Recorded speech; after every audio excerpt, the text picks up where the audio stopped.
Here's a little rundown of how they're doing it on each. Oh, okay. In case they ask questions, that's how they're doing it.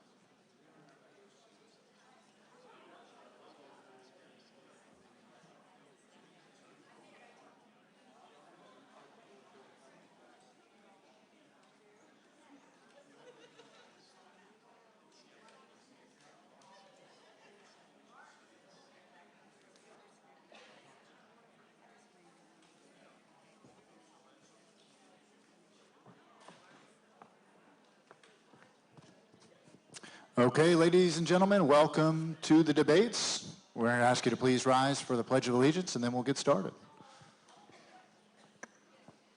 I pledge allegiance to the flag of the United States of America and to the republic for which it stands, one nation, under God, indivisible, with liberty and justice for all. Thank you all for taking times out of your busy schedule. Welcome to the West Pasco Chamber of Commerce General Election Debates. My name is Jeremy George. I'll be your MC. Also, this is sponsored by the Public Policy Committee, of which I'm the chair. We encourage you all to fill out questions, which you can find out by Liz Meismer out front, where you can submit questions for the candidates. Our moderators this evening are going to be Steve Sherdell, managing partner of Hits 106, and the West Pasco Chamber of Commerce chairman, and Queen Chasco, Tina Shelton.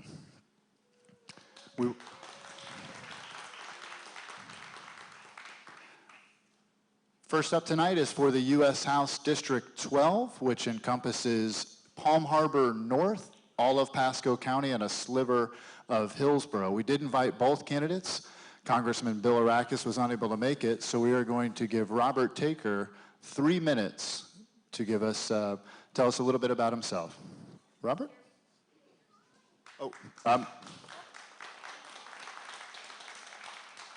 buy you some time. Let me explain real quick. I'm sorry.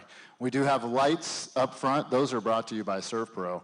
The light green, you have 1 minute, 30 seconds, the yellow light, and wrapping it up is the red light. Now we'll turn it over to Robert. Good evening. Hello.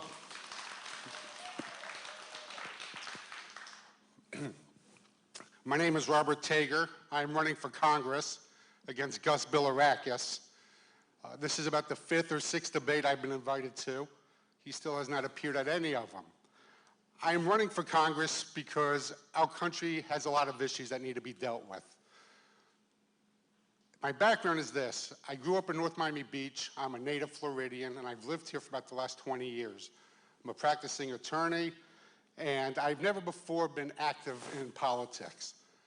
However, lately I've been seeing things are not being dealt with. Congress is doing nothing. Bilirakis does nothing. I support Social Security, Medicare, and the VA. These are 3 very important programs that I believe are necessary for our country. Bilirakis has voted against Social Security and Medicare twice and has co-sponsored a bill to eliminate all of the funding through FICA, which means Social Security and Medicare will no longer be funded through the guaranteed payroll tax. He has voted to cut funds to the VA, and there has been $14 million set aside for a new VA facility here in Pasco, which has still not been spent or used to open up a full facility.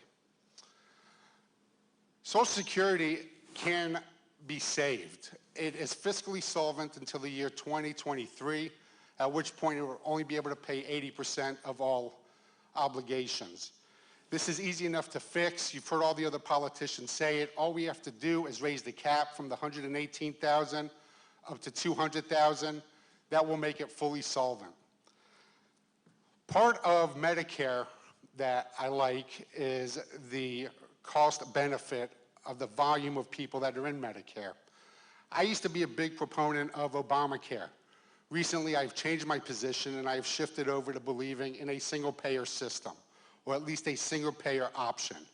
I believe that young people should be able to buy into Medicare. That will make it both more solvent, more economical, and will save consumers money. Which brings me to my next point. Our economy needs some help. We have a $20 trillion debt. Now, everybody likes to blame the president, but as most people should know, there's only one branch of government that can spend money, and that is Congress. The president cannot spend any money unless Congress authorizes it and approves it. This $20 trillion that we owe other countries is a result of Congress's spending and their tax cuts for the super rich, the super powerful, big oil, and for farmers. It is outrageous that we have to pay this debt back so that oil companies, pharmaceutical companies, get billions of dollars in tax cuts. I believe that we need an infrastructure jobs bill. President Obama proposed 2 of them, both in oh, I'm out? Oh, sorry. I'm Robert Tager. Please go to my website, tagerforcongress.com, and read all about me. Thank you. I didn't see the yellow. Thank you, Robert. Appreciate you being here. Good luck with the rest of the campaign. In just a moment, we'll move on to our next debate here. We'll go over the format with you in just a moment. We'll get them settled.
There's just a few notes about how they're doing the time and everything. You should need it, Sarah. I'm sorry?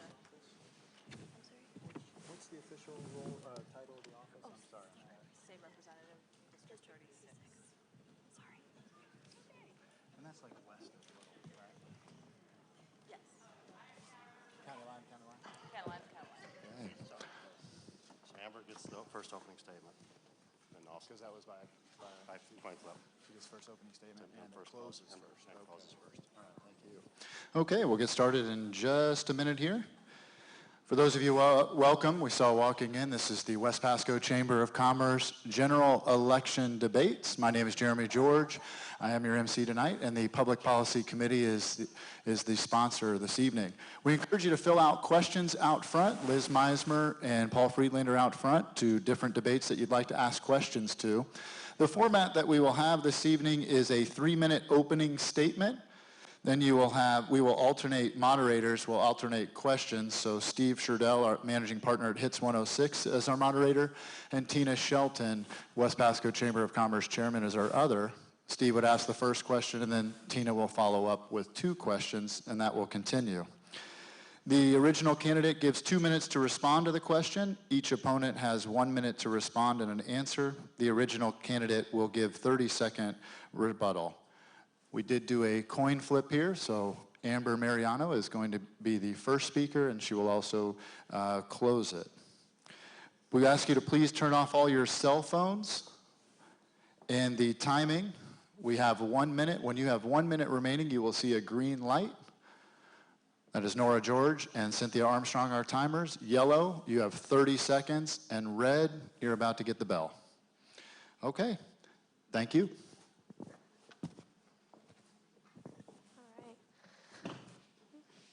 Thank you so much for having us here today. This is a great opportunity to talk some policy and hear the ideas that between me and my opponent. My name's Amber Mariano. I'm running for State House District 36. I'm running on 2 main issues that I think our county really needs help with. 1 is education and 2 is infrastructure.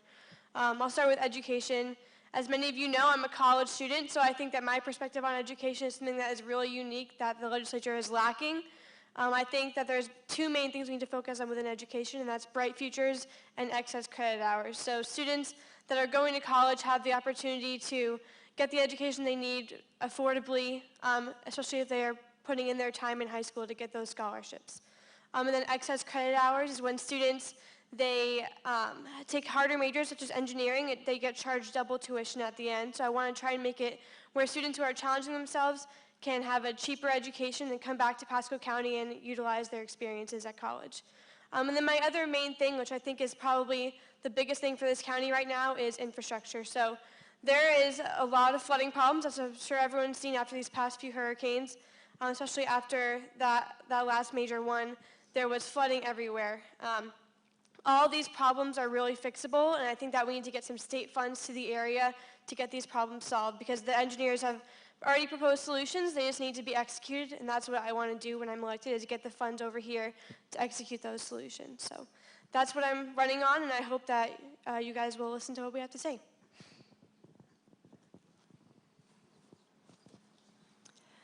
Thank you very much for being here tonight. I'm very excited to be live streamed. This is great to be able to reach home so that you don't have to make it here rushing from work.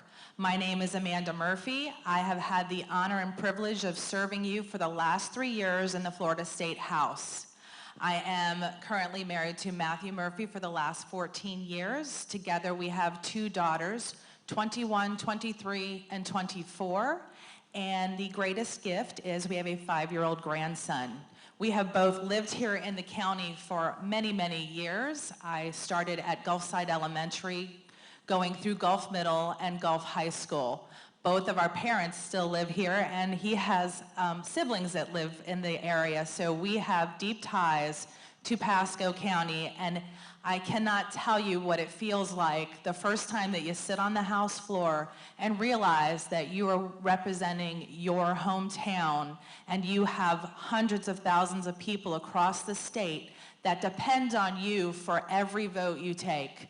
I have made it a policy of not looking at bills from a red or blue standard, or Democrat or Republican. Every issue is a Pasco County issue, how it's going to affect the individuals here and across the state.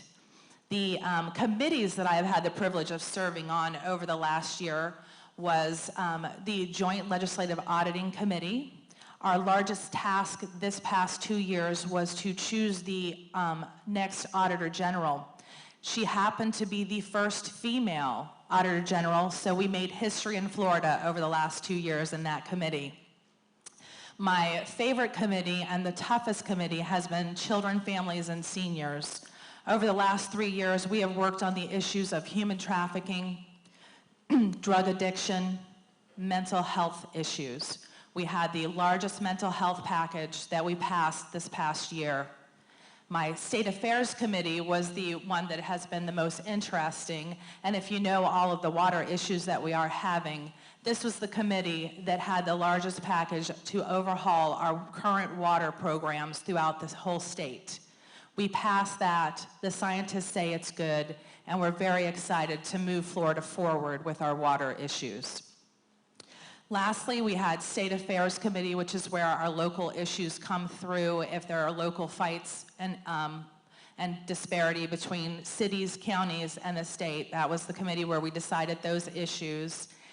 And the final is the Healthcare Appropriations Committee, the largest budget in the state of Florida I've had the privilege of working on. I have been honored to be your public servant, and I look forward to serving you for 2 more years.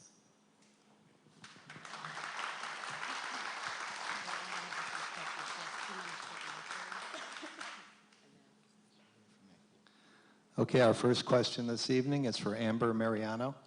And Amber, as a student, you're faced with the daunting homework of learning the political system and potentially replacing an incumbent that's already represented this area. Having done your homework, what are the top 3 issues facing the legislature this year, and what are your plans to address correcting them? Okay, so I talked about two of those main issues already. I would elaborate on education some more. I think is really not just in Pasco County, but the whole state. It needs definitely to be fixed. We need to expand bike features and increase excess credit hour caps. And beyond that, we need to look at our lower education system as well. So those going through K through 12, the testing system that we have right now is unreal, and we need to be able to reel it in to where students aren't stressed out the entire year over one test that could make or break their entire academic career. And going through high school, I'm born and raised here. I went to 5A high school, and I saw all of these testing things being implemented like right behind me, so I'm lucky I didn't have to experience them myself. But seeing these students having to take an end of course exam for a class that isn't that important really is something that we need to work on. And then the next one would be infrastructure. So around the state we need to work on flooding issues. It's not just here. It's the sea levels rising, and we need to look everywhere and try and figure out what we can do to try and prevent these issues in the future. And the third, I would think, would be healthcare. That's a definite issue that everyone, I think, is seeing now. With the Medicare expansion proposal, I think that we need to try and get the money that the federal government was proposing, but in block grants, so that we can create our own programs here in the state and help individuals receive the care they need, because the Obamacare, that program, will not work here in Florida.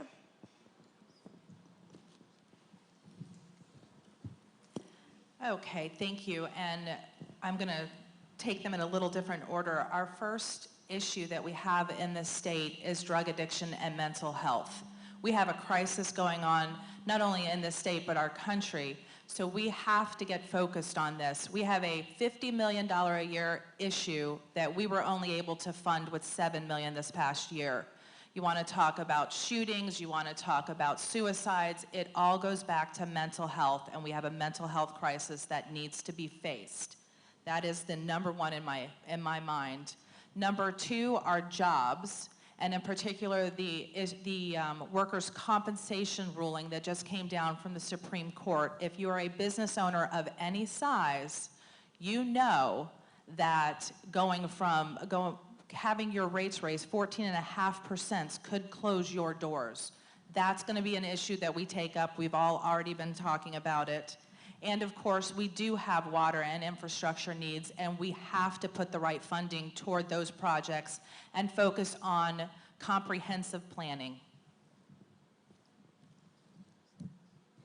And Amber, you have 30 seconds to respond.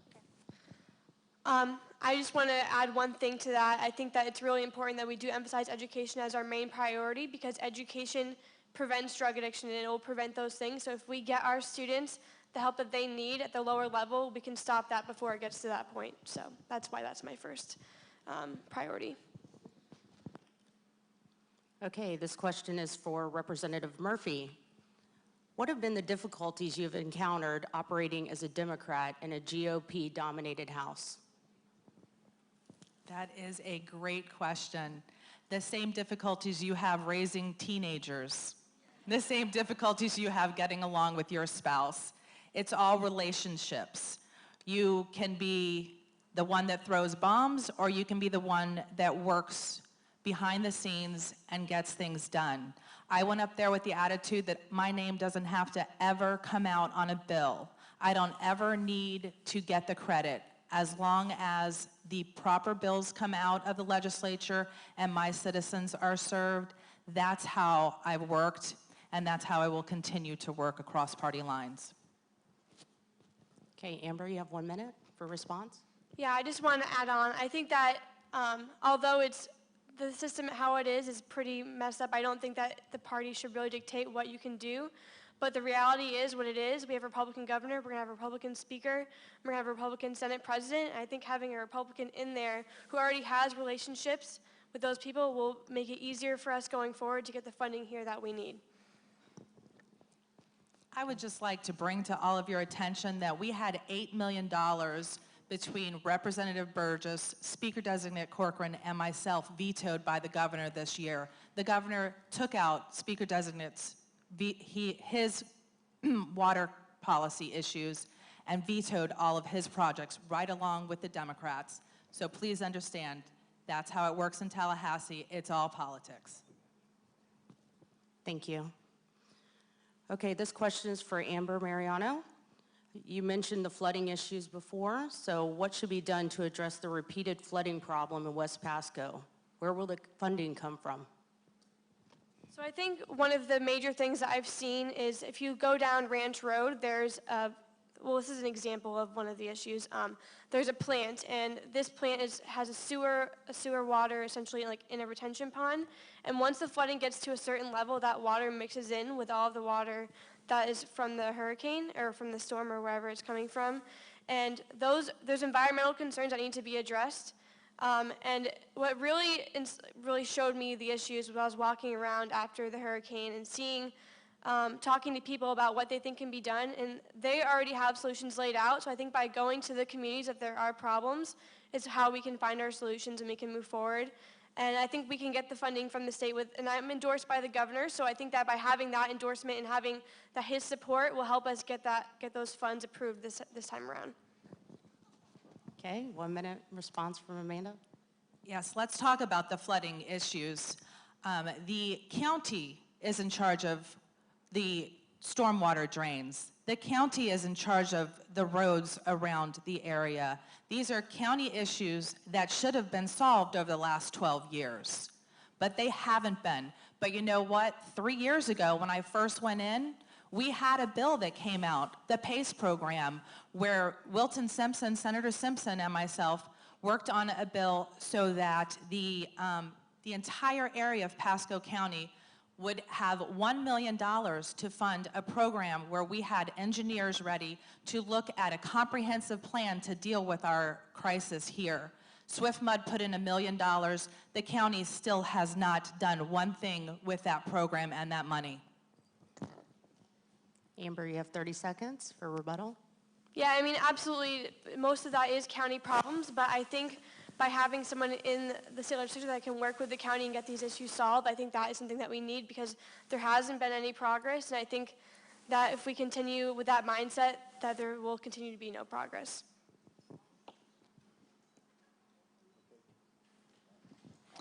Hello. Yes, the next question is for Representative Murphy. Representative Murphy, some of the growth in Pasco County is bittersweet for business people and residents over here on the west side of the county. We read countless articles about the growth of the Trinity Wesley Chapel corridor, all the things going on in the 54, 56 area. Yet on US 19, we have an area in need of revitalization. We have an underdeveloped, underutilized waterfront, and we have declining property values in our neighborhoods that result in a declining tax base. And we know that on a lot of fronts, it's a county issue, things for us to deal with. But what can the state do to help us revitalize the West Pasco corridor that was so instrumental in the growth of this area and still maintains most of the natural resources that people look for when they look for a Florida lifestyle? The state needed to step in a lot quicker, and we have, if you've driven up US 19 recently, that has looked a lot better.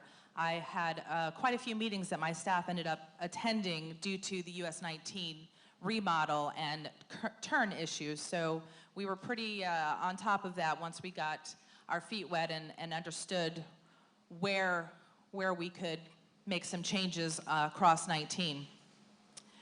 Over the last 3 years, we have brought $1 million into the hacienda, hoping that that will start some revitalization, giving some funding to the locals to help with the downtown area because we need to grow that downtown.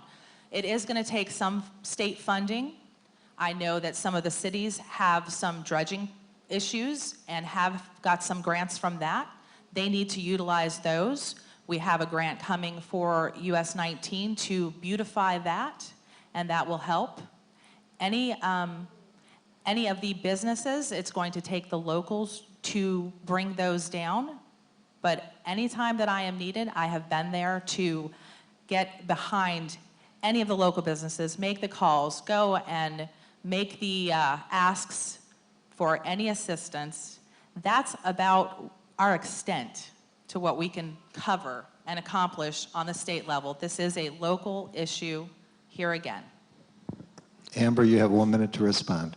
Yeah, I mean, I would agree mainly with what she said, that it is mostly a local issue and there's little that we can do. But I think one thing that we do need to focus on is dredging.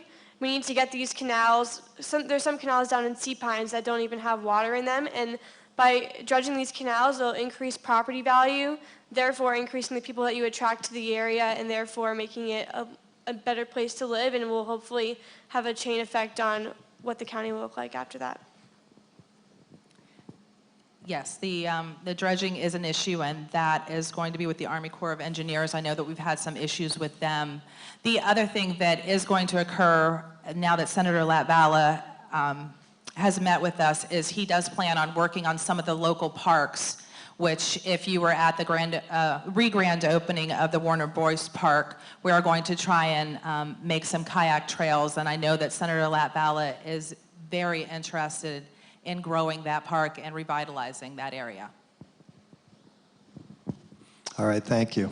Our next question is for Amber Mariano.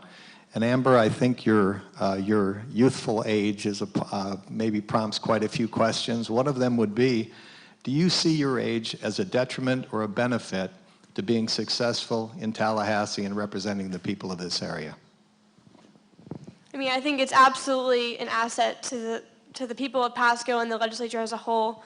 I mean, people doubted Adam Putnam coming in as well, but now look what he's done. He was 22 years old.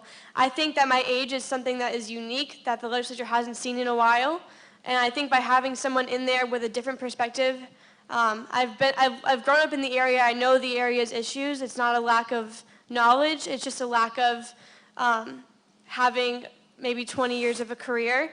But I have education experience, which is what I really want to focus on, as I've said before. But I think by having someone in there with a new perspective, that will really bring some change to the area and attract more attention as well. In addition to that, I think that by having someone in there who maybe is a little bit different than the people that you typically would see in the legislature, it'll help us get stuff done. It'll help me reach out to people that wouldn't really open their doors beforehand. So. Representative Murphy. I want to say I think it's great that she is running and taking on this big task. That's a lot for someone in college and a 20-year-old. I think that's wonderful.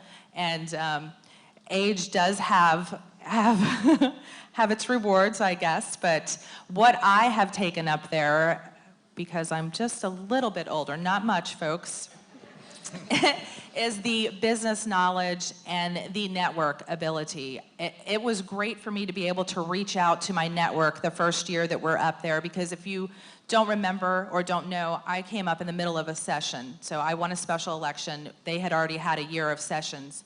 And it was so wonderful for me to be able to reach out to my network community. If I had a real estate question, I knew who to go to. If I had a question about ALFs or nursing home, I had someone that was a knowledge base that I had known that wasn't a lobbyist. So I think that having that business background and a little experience, having, gone through some of life's ups and downs, I do think that that is more beneficial than having someone who is still in college. Okay, and I just want to add a little bit more about myself too. I'm not a newcomer to this by any means. I've been around politics my entire life. I've worked up in DC for Senator Rubio. I've worked up in Tallahassee this past session. So I've seen how it all operates, so I'm not going in there blindly. I know what it entails. And I do have a network as well established, and I think that there will be no lack of change between that point. All right, this question is for Representative Murphy, and it's a question from the audience. What specific veterans issues have you supported? Oh, great question. I had the honor and privilege of serving on the Veterans Committee my first year in Tallahassee. So we were working on many, many things. One of the issues that I really thought was an interesting one that most people don't think about is when the spouses are moved from state to state, they have to change colleges, they have to change their driver's license sometimes. Well, we eliminated the driver's license change for those spouses. Let's not make things difficult. We wanted to make it so that those that are serving overseas can get in-state tuition without having to wait. These are just a couple of the items that come to mind from the past couple of years That committee is very active. We also, this past session, I think it was, made it so that you can use your veterans ID to vote. We extended how many IDs that you could use for vote, and that was one of the issues. We also helped bring some funding back to the Veterans Alternative here locally. Amber? Yeah, I think that question was more directly targeted at her, but I would really support anything that we could do to help veterans in the area, and there's a lot of veterans over here in West Pasco, so anything that would help them, I would support. 30 Thank seconds. you for your service to all the veterans that are out there. Wonderful, thank you. All right, this question is for Amber Mariano. Do you have any ideas to alleviate the homeless problem in Pasco County? So, I mean, the homeless problem is definitely an issue here, and I think that that is being dealt with a lot with the sheriff's office. I think that's something they should continue to work with. We should continue to work with. I think that by trying to, like I said, boost education and try and beautify the area will help people, get jobs and revitalize the area. For example, we've had some people working for my campaign who are homeless, and after they work for the campaign, they end up finding jobs. Like, it's just getting people out in the community, and I think by helping people through the different centers that we have here, by helping them join those centers and become acclimated, they will be able to find jobs that way.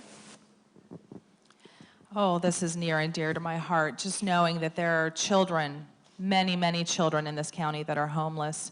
We were able to bring back money for Metropolitan Ministries to open up, start building their apartments so that they could house families. First, we have to stabilize the families to help them get work. We have something that we'll be working on as soon as November 9th gets here. We have some other items that we're going to be working on with the Homeless Coalition here locally that I'm very excited for, because in order to get someone back into where they can go to work and have a stable life, we have got to find them housing. This is, I think, a 4,000 person crisis in our county. And not everyone is homeless, doesn't have a home. Some of them are living with others, other family members. I have someone calling the office this week, who is living with a sister.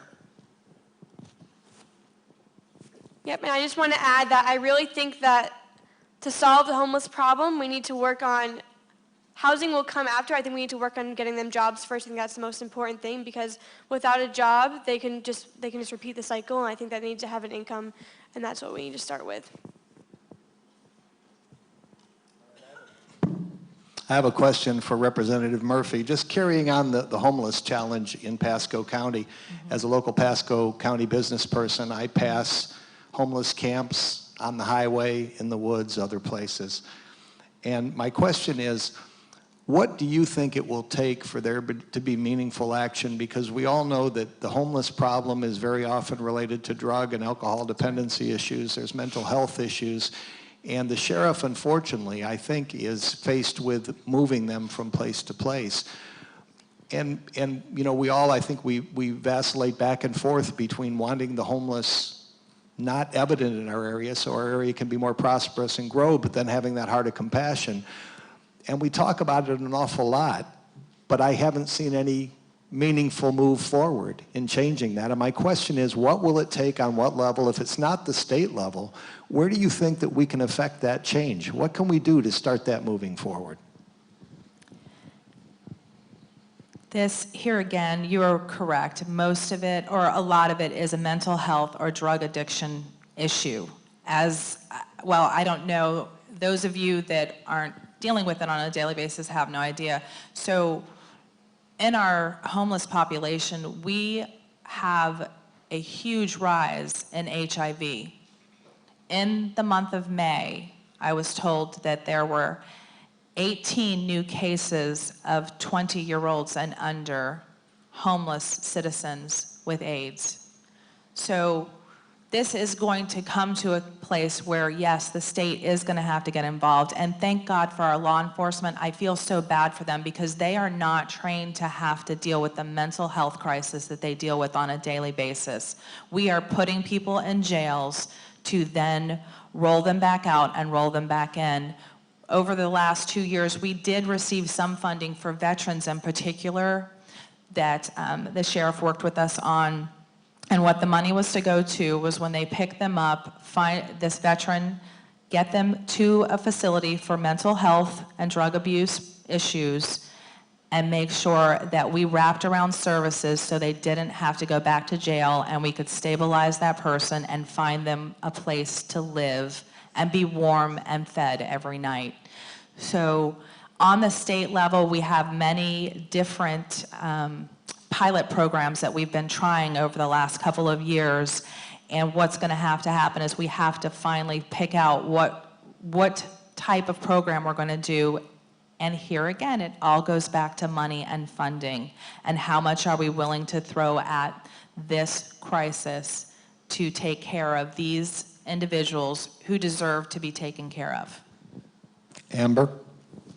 I think when it comes to this issue, stability is probably the most important point. It's not about, just arresting these homeless people or moving them from location to location. It's helping them find stability in their lives. In any way that we can do that, whether it would be through nonprofits or whether it would be through state funding for one of the programs they already have in place, I think we need to work on making that happen and try and give these people the stability that they really need. In closing, I've thanked everyone else. I do want to thank our local churches and community for all that you all do to try and move the needle on this horrible, horrible crisis. So thank you all for all that you do. All right, Amber, I have a question. On the state level, we're looking at the possible legalization of medical marijuana and other relaxation in the drug laws. How do you feel that'll affect the problem of productivity in our workforce and the ability for employers to implement a meaningful drug testing policy? And what is your position on that? Well, my position is that it is up to the people. I mean, it's on the ballot right now, and I don't think that whether I support it or don't really matters because it's up to the people and what they say. But beyond that, I do think that if it does pass, I don't think it will have an impact on the productivity because if those people that are utilizing it, I'm sure that they are not probably putting in all that time to the workforce that they would normally because of it. And I think that by having them have the help they need, they'll be able to be more productive rather than be struggling with pain and be less productive. So just so all of you know, last year the state had a bill where we voted so that someone who has less than 2 years to live can have medical cannabis. We thought that if you are at the end of your life and have tried everything else, that should be an option for you. And I do think that is the right situation. We know that there are children that can be helped with this cannabis. We know that there are different diseases that are positively affected.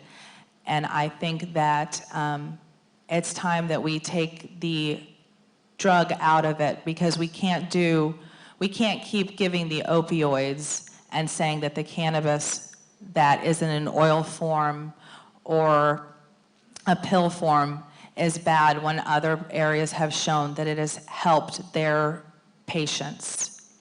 I think that it's time that we open our eyes and start doing proper research and development. And Yep, and I'll just add, I really think that if the people think that this is going to help them, that we should do everything that we can to make sure that they get the help they need. People should not be suffering. Like, that's a great bill that had passed at the end of their life, or even at any point in their life, they shouldn't be suffering.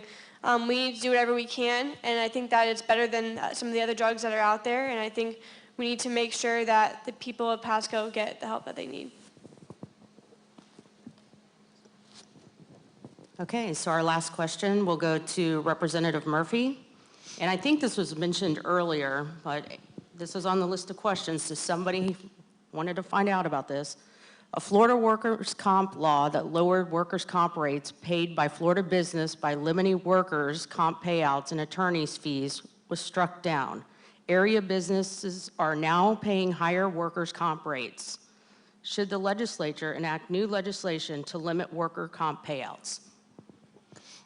As representatives of the people, we definitely are required to go back and look at the laws and find out what situations and how we can make this particular issue better for all of us. The courts made their ruling. They had made it in the past in 2003 was when the legislature put in the enactment to hold down the workers' comp levels so that businesses were not strangled with this issue. And what has happened, which is really sad, is that a local firefighter was not given workers' comp. He needed it, he should have gotten it, and he didn't get it. So one decision has now had a snowball effect on all of our lives. Those individuals who have had a problem and need to use workers' comp, they must get the treatment that they deserve. Yet, we cannot continue with the high prices at 14.5% raise in 1 year. No business can handle that when they didn't plan for that to occur. And that is already happening at the beginning of this month. That rate was increased. So we will look at that, and we will be talking to all of the people can come to the table, and we will look at what kind of a solution can we get. But my first thing is that we need to figure out why those individuals are not getting the medical attention they need through workers' comp. Amber, 1 minute. Yeah, and I think the really most important aspect of this as it deals with the legislature is making sure that the businesses are not overburdened by this rate. I really think that it's important that, first of all, the businesses need to be prepared to be able to take on that, or we need to create new legislation to where they don't have to deal with that.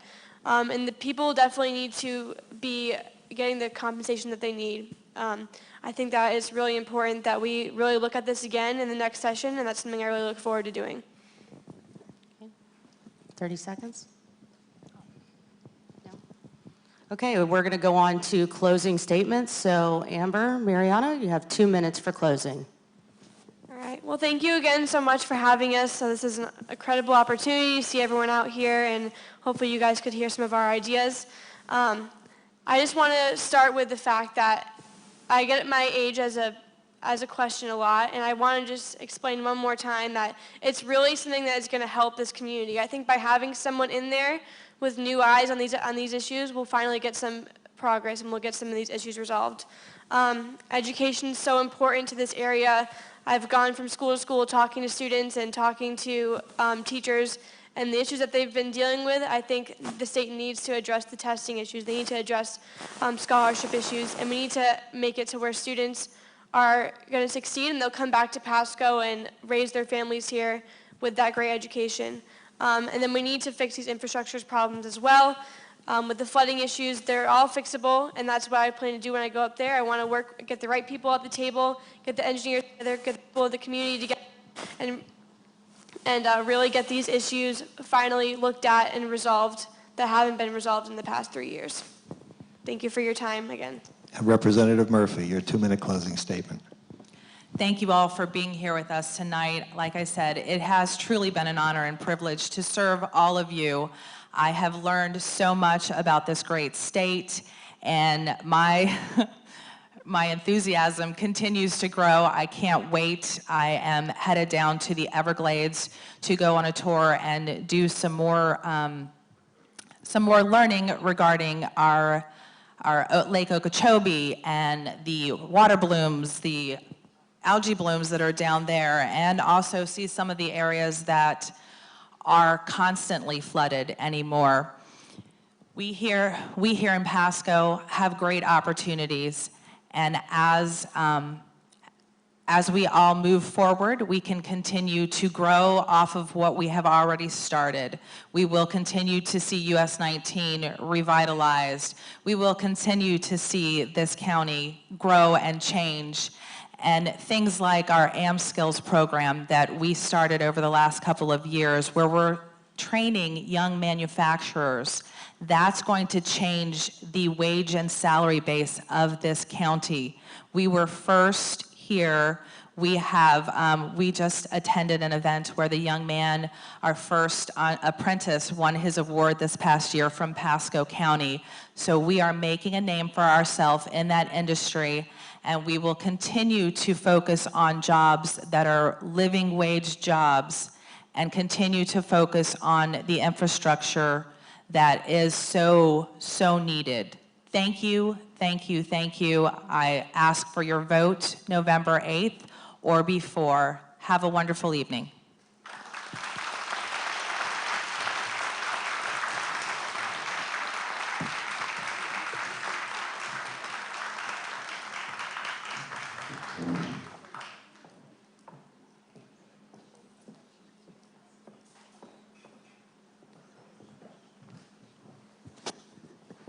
Thank you to both candidates. We will get ready for the next debate here at 6:30. Good luck to you the rest of the campaign. We want to let Ms. Mariano know that was not on purpose with the microphone issue. We'll look into that.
I'll get a fresh one. I had this one up here for Amber, but she didn't open it. No, I used to open one that all had her on. So, how are you? This is just a little bit of a guide as to, and excuse the scribble here, but just what they already went over with you. Just a little bit of how they were doing it. Good luck, gentlemen.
Hey, how are you? All right, how you doing?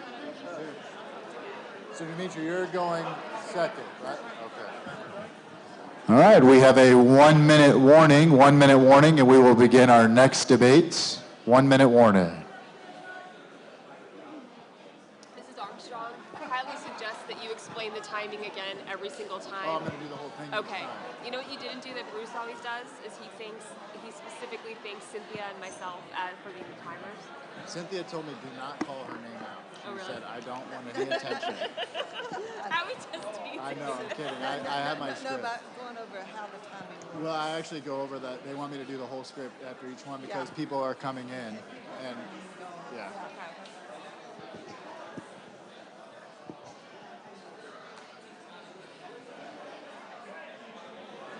I'm just looking at you because you look so hot in your suit. Do you have any yellow pants? I'm in a bit of a Halloween costume pickle. Could you make an announcement and ask if anybody has yellow pants you could This borrow? guy behind you's got a shirt.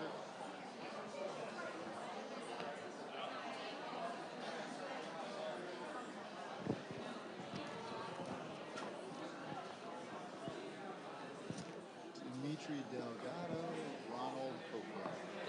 Is it Ronald or Ron? You want Ron? Okay.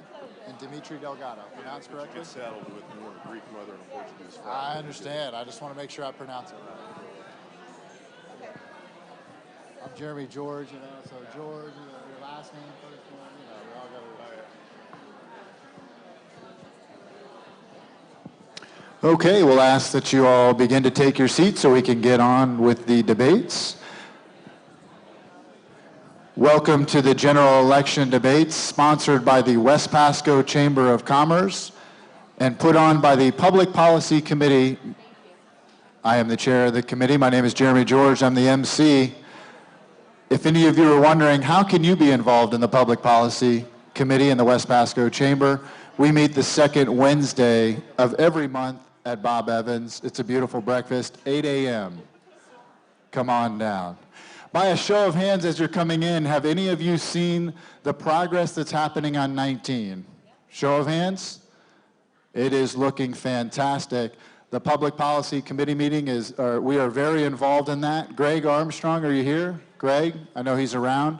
If you want to participate in that, Greg Armstrong is the man to see. We are hot and heavy with that. That being said, we are getting ready for the debates as you're settling in. This is for District 1, County Commissioner, which is essentially on the east side of the county. A reminder, as a Pasco County voter, we vote for all districts on the County Commission. Very important. The format is a coin flip to determine that the first speaker, in this case it'll be Ronald Oakley, and he will also be the first on the ending. Questions will alternate. Our moderators are Steve Sherdell, Managing Partner of Hits 106, the Chairman of the West Pasco Chamber of Commerce, and Queen Chasco, Tina Shelton. The timers tonight are Nora George and Cynthia Armstrong. The way the questions will work, you have 2 minutes for a response. At the green light, you get that gives you 1 minute when you see the green light. 30 seconds is the yellow light. Red light, it's over. And then if you get the bell, it's really over. You will have a 1 minute rebuttal, that I believe is on. 1 minute rebuttal and then a 1 minute response and a 30-second rebuttal. Questions are asked by, Steve will ask a question and then Tina will respond with 2 questions. Please fill out questions out front. You can put those in the basket for the candidates. We ask that you turn off all cell phones. Thank you all very much for being here.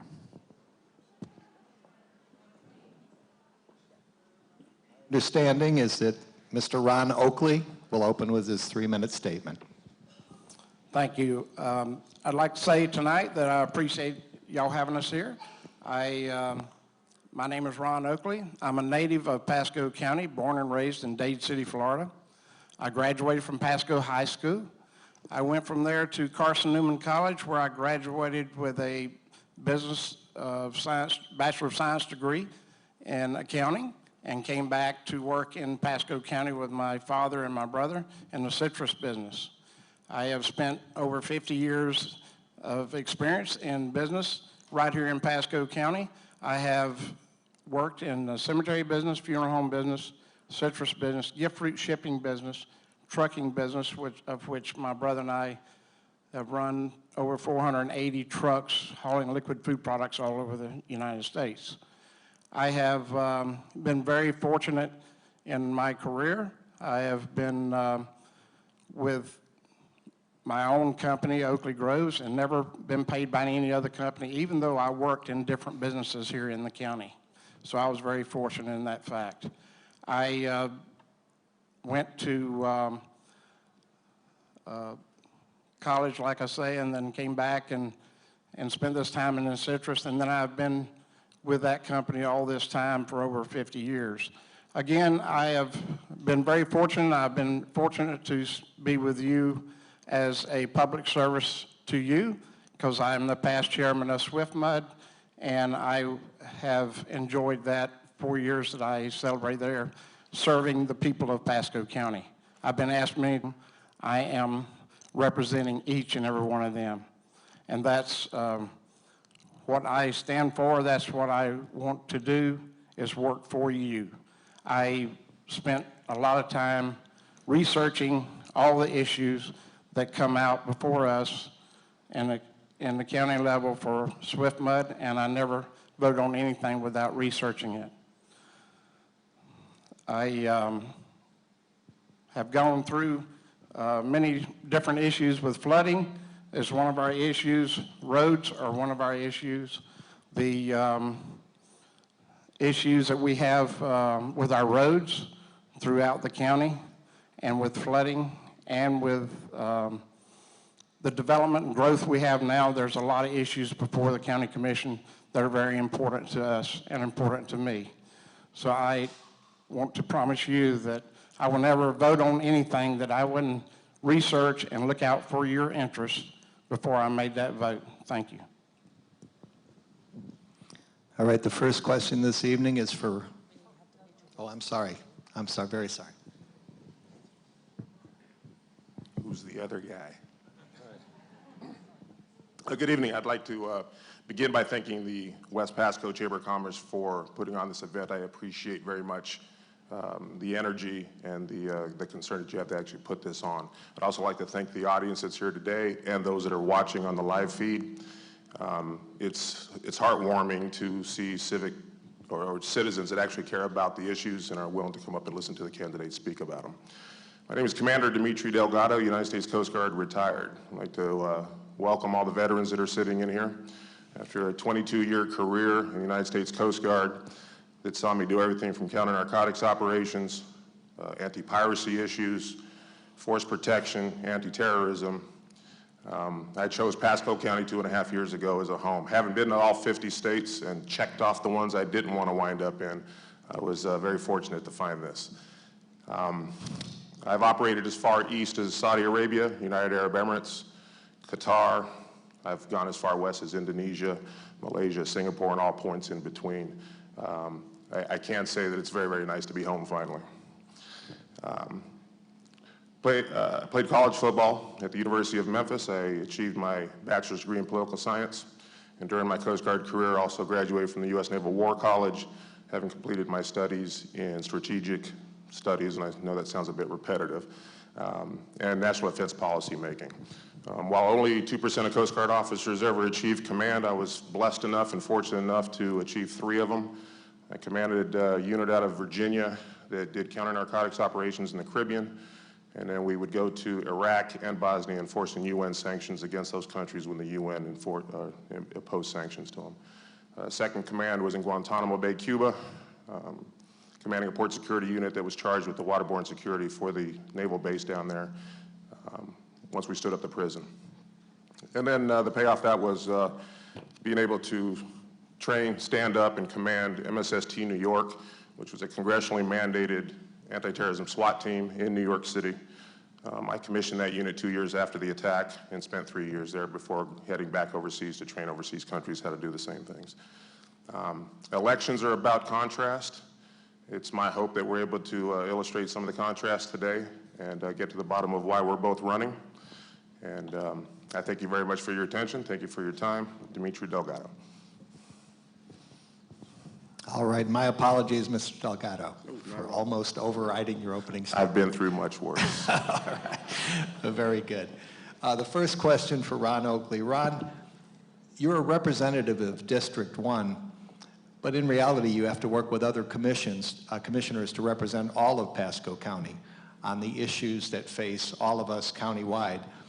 What do you think it is about you that gives you the ability to have the understanding of the problems and also the ability to care about constituents outside of your home base and your home district? Thank you for that question.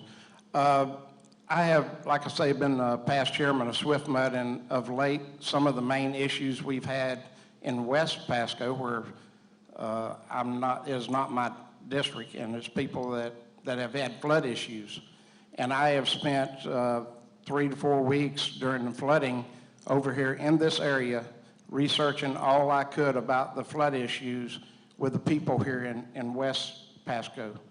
The reason I was over here looking at those flood issues is so when a commissioner that is in this area, and there's 3 of them that line up on the west side of Pasco, if they have issues with flooding and they need help, and because it takes 3 commissioners to get anything done, I had to know that I would come over here and research all those issues, those flood problems, and I mean there are many flood problems. Some cannot be taken care of, but I can tell you there's several that can be taken care of, and we can make sure that they get taken care of and are going to be handled in the near future. But I take it upon myself to know their issues, so when they bring something before the commission, I can honestly tell you that I know what they're talking about. I know that they need those dollars spent, especially in the flooding areas, and I know we can get those items taken care of. I know for a fact there's some areas on stormwater we've already looked at that are going to be taken care of this next year. Moog Road happens to be one of those, and that's on the agenda for stormwater for most of their money they have to spend for this 2017. Thank you. Mr. Delgado, you have a minute to respond. During the 22 years that I was in service, I worked amongst the interagency. I worked at the federal level with state officials, with local officials. I've heard my opponent on several occasions indicate that if he was elected, he'd be one of 5 commissioners on the panel. I don't know what that means except possibly an out for not getting stuff done. But the reason I'm running as a non-party affiliate is because I've come to learn that Americans agree on pretty much 95% of everything. We know what's good, we know what's right, we know what needs to get done, and you got about that 5% that we have to negotiate, we have to work through. I've heard my opponent say that one of his first jobs, if seated, is to hire a county administrator, and he has said that we need a county administrator that can get the 5 commissioners to work together. I'm of the opinion the county administrator actually works for the commission and does the daily business. It's about 5 grown-ups, 5 leaders sitting up there in that commission, negotiating, coming to terms, and making things happen for the citizens of Pasco. Mr. Oakley? Well, as I said, that I have researched the issues that my fellow commissioners have in their districts. I will spend time with them. I will spend time out here with the citizens. I represent each and every citizen in this county. It doesn't matter whether you're in my district or somebody else's district. I'm going to support you. I'm going to try to do the best I can to give you the best representation that you deserve, and everybody's voice needs to be heard. They do need to be heard when they speak. Thank you. Okay, this next question is for Mr. Delgado. There are a lot of new homes approved for already crowded Highway 54, 56 corridor, as we all know. Should we build a raised highway to relieve the future traffic congestion? We are at a 140% build-out population. That's a political term that indicates in order for us to fill the existing homes and the homes that have been approved for build, we have to grow as a community by 141%. We have to grow to 1.1 million people. You bring up one specific issue in the county about 54, and I will get to that answer. Every house we build puts us further behind. Every house we build impacts our roads, not just 54, 52, all of them. It affects our sheriff's department. It affects our fire department. It affects our schools. And at the same time, we're not actually charging the appropriate impact fees upon builders to come in here, make their money, and then beat feet when they're finished. I'm not an engineer. Do I think right now that we have to build an elevated platform? If I learned a long time ago in a leadership position, you're not always the smartest one in the room. And you surround yourself with great people and you surround yourself with experts. If the engineers are telling us that it's cost effective and it's appropriate for us to build, I don't understand why a county commission would balk at that at all. In addition, I mean, we got taxpayers that are calling for it. It is not their fault. It is the fault of the commission over decades that has put us in this situation. Every day that goes by, it's getting worse. 141% is a pretty scary number, especially when our water is running out in 2030. I'm actually, if seated, going to be calling for a moratorium on home building. Until we take our tax dollars and use them appropriately and fix the infrastructure in this county and take care of the people who live here, we need to slow down, we need to stop. We need to pursue businesses, we need to pursue jobs, but we need to stop on the house building for a little while and have a positive impact not only on the infrastructure but on your property values as well. So if the engineers tell me as a seated commissioner that that is the appropriate plan and the citizens of this county who pay the taxes agree, I'm all for it. Let's build it. Mr. Oakley, 1 minute. Well, I can tell you this, I'm from the east side of Pasco, and I'm so disappointed in having two-lane roads most of the time going east and west across this county that we can hardly move across it. I can put aside the elevated road because I think we need to widen those roads that we already have. And I know for a fact in the next couple of years, there's going to be $320 million spent from the state for Highway 52, 54, and 56 to extend them out to 4 lanes and reroute actually 52. One part of it's going to become a state road and one part of it will remain a county road. So I'm for repairing our infrastructure that we have here right now. 30 seconds. Again, we're falling behind. Every time a nail gets driven, you know, I think the county commission has made the error of believing that if we build homes, we increase our tax base.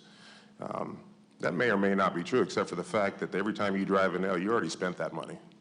And your 911 system, your schools, your roads, everything's falling further and further behind.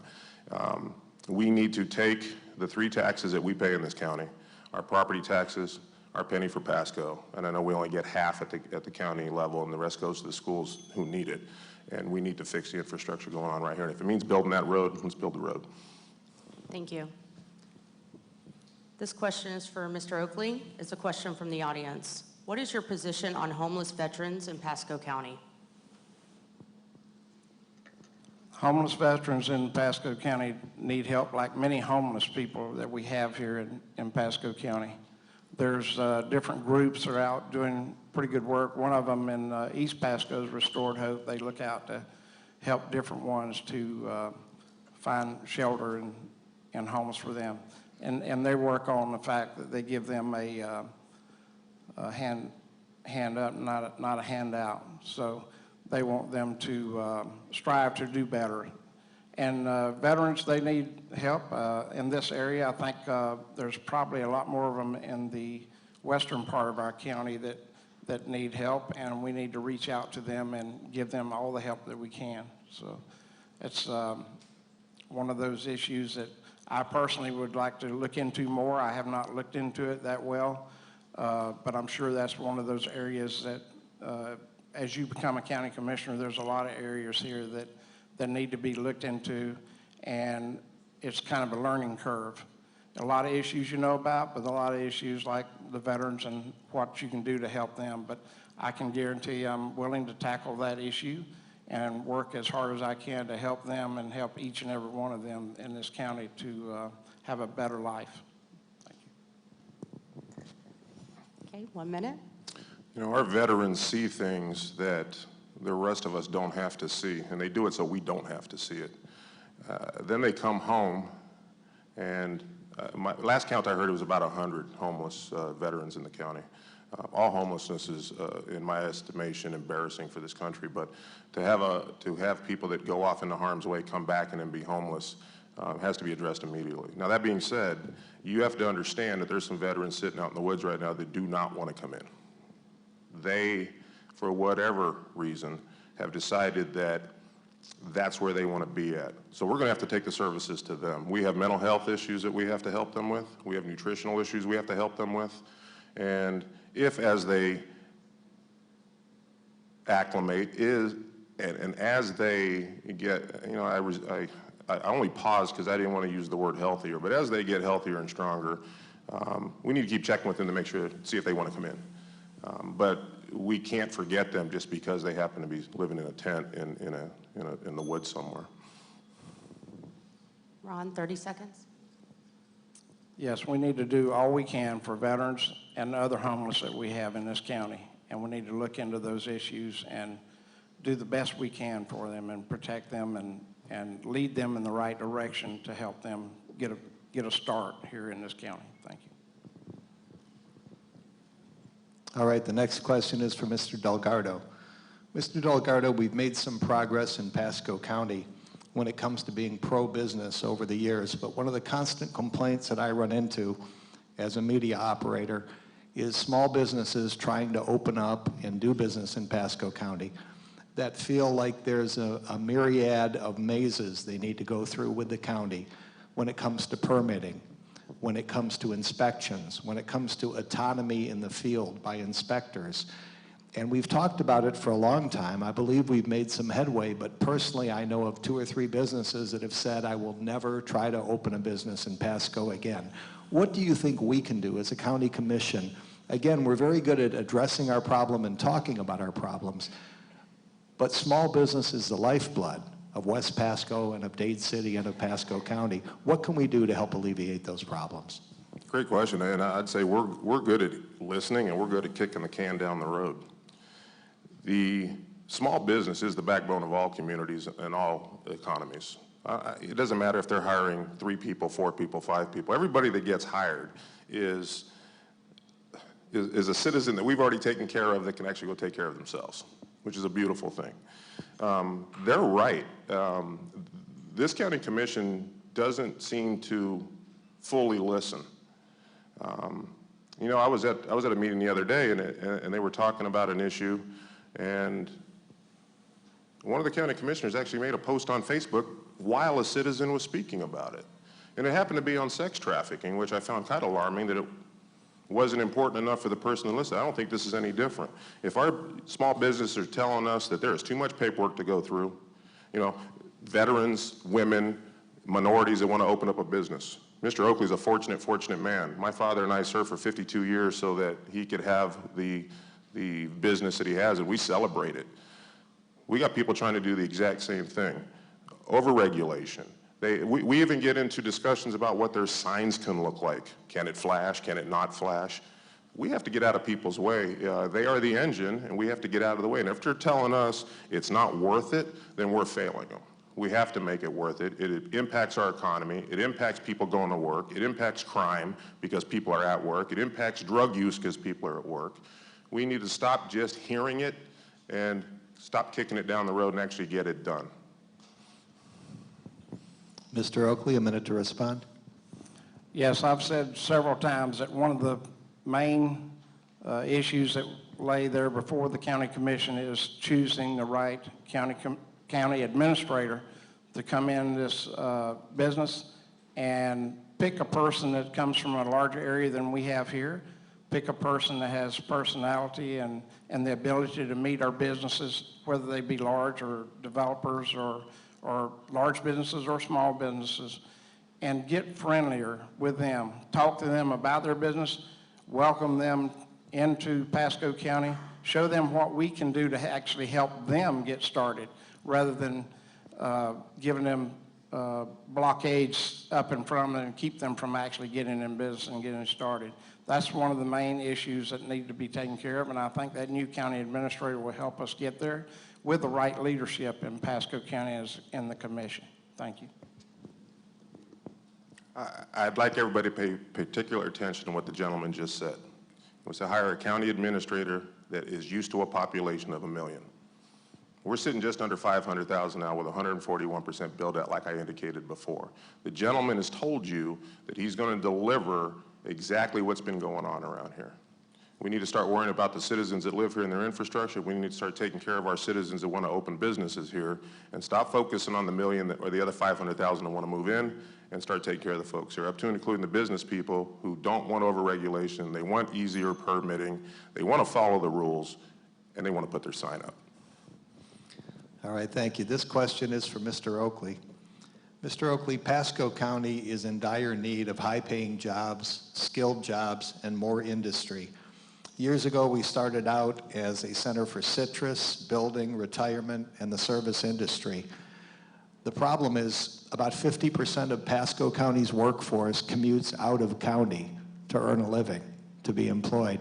What can we do in the future to attract the type of jobs that brings people from outside the county into our county and keeps our county residents working here in Pasco County?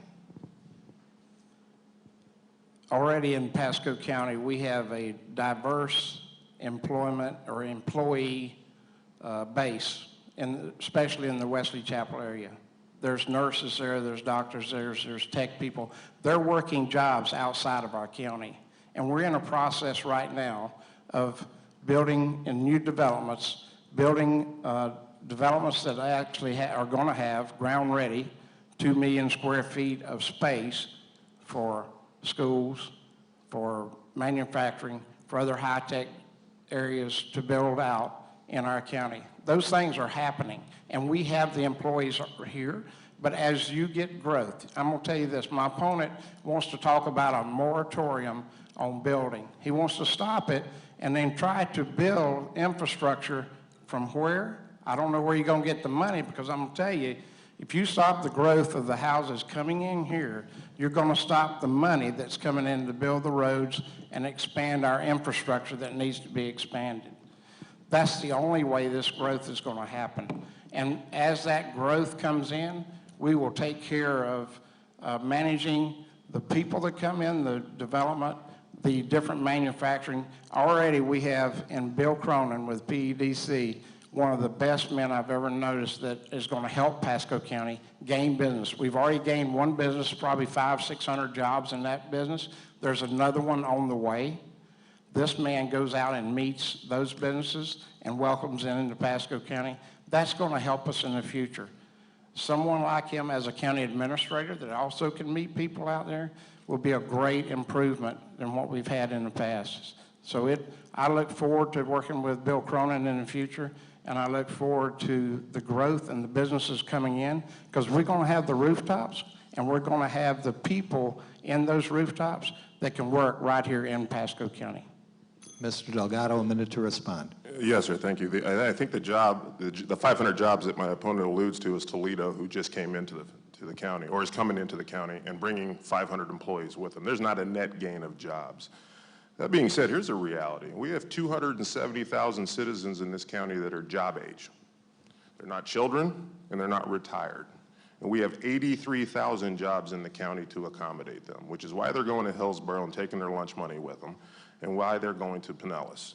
Where's the money going to come from? Since I've called for a moratorium or a slowdown on home building, we're going to close the loophole on Greenbelt. We have speculators that come here and buy hundreds and hundreds and hundreds of acres of land. They live on the east coast of Florida, they live in Illinois. They contribute to my opponent.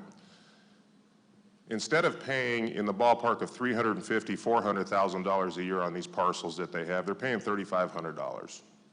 Where's the money? We're just not collecting it. We're allowing people to put MPUDs on big parcels of land and then say the economy's not good enough for me to build homes right now. I'm going to wait, give me my ag. That's going to stop. They go back to ag when it gets sold again to somebody who doesn't want to build homes, and then they can go back to the ag. Until then, that's where the money's going to come from. Mr. Oakley.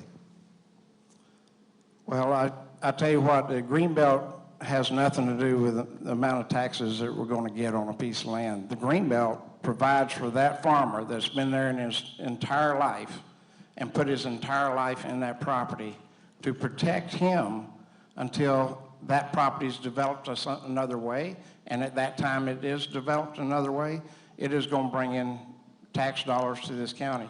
But not just in homes, in businesses and manufacturing that's going to come in there along with those homes, and it's going to provide a great deal for the Pasco County for our tax base and increase it. Thank you. Thank you. This question is for Mr. Delgado. There is a feeling among people in West Pasco that all the attention is on the 54 corridor, especially in the Wesley Chapel and Land O'Lakes area. What do you see positive for the US 19 corridor, and what additional solutions do you have to recreate its vibrancy?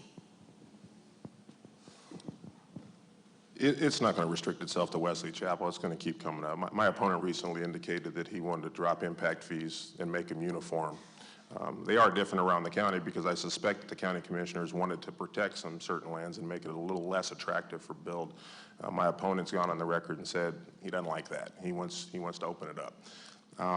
19, I resist to use the word blight, especially since I'm talking about where people live.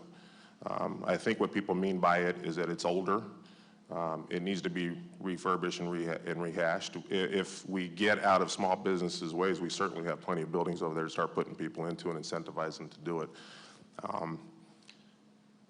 People move to Pasco County to move to the country, and then in very short order, it's not the country anymore. Wesley Chapel's certainly feeling that pinch right now, which is why I would be calling for a slowdown or moratorium on the home building so that we can take care of the infrastructure, up to including the west side, who floods, has road issues, has traffic issues. I'm running for District 1 because that happens to be where I live, but I'm running to be on the county commission for all of Pasco County. Those neighbors of mine that live on the west side are no less important than the ones that live over in Dade City where I happen to be at. If elected, we're going to address your needs and we're going to address them fast. Ron, 1 minute. The fact of it is I have kept impact fees. I think they're $4,800 on schools right now, and the impact fees in the Wesley Chapel area where there's a lot of growth is probably at a lower rate than it is out on areas where it's a greater amount, maybe $8,000 in West Chapel and $16,000 in the other. Well, I've done a lot of research on impact fees, and also have not determined my opinion totally yet, but I am open for suggestions, open for support of why we need them as high as we have them and why we need maybe more toward our schools. I actually went to the school board today and asked a question, show me the supportive information that tells me we need more for our schools and more impact fees to raise them for our schools. I'm willing if they can show me proof of what it's needed for, and it's proof of need. I know we need good schools, and I want to educate our youth as much as possible here in Pasco County.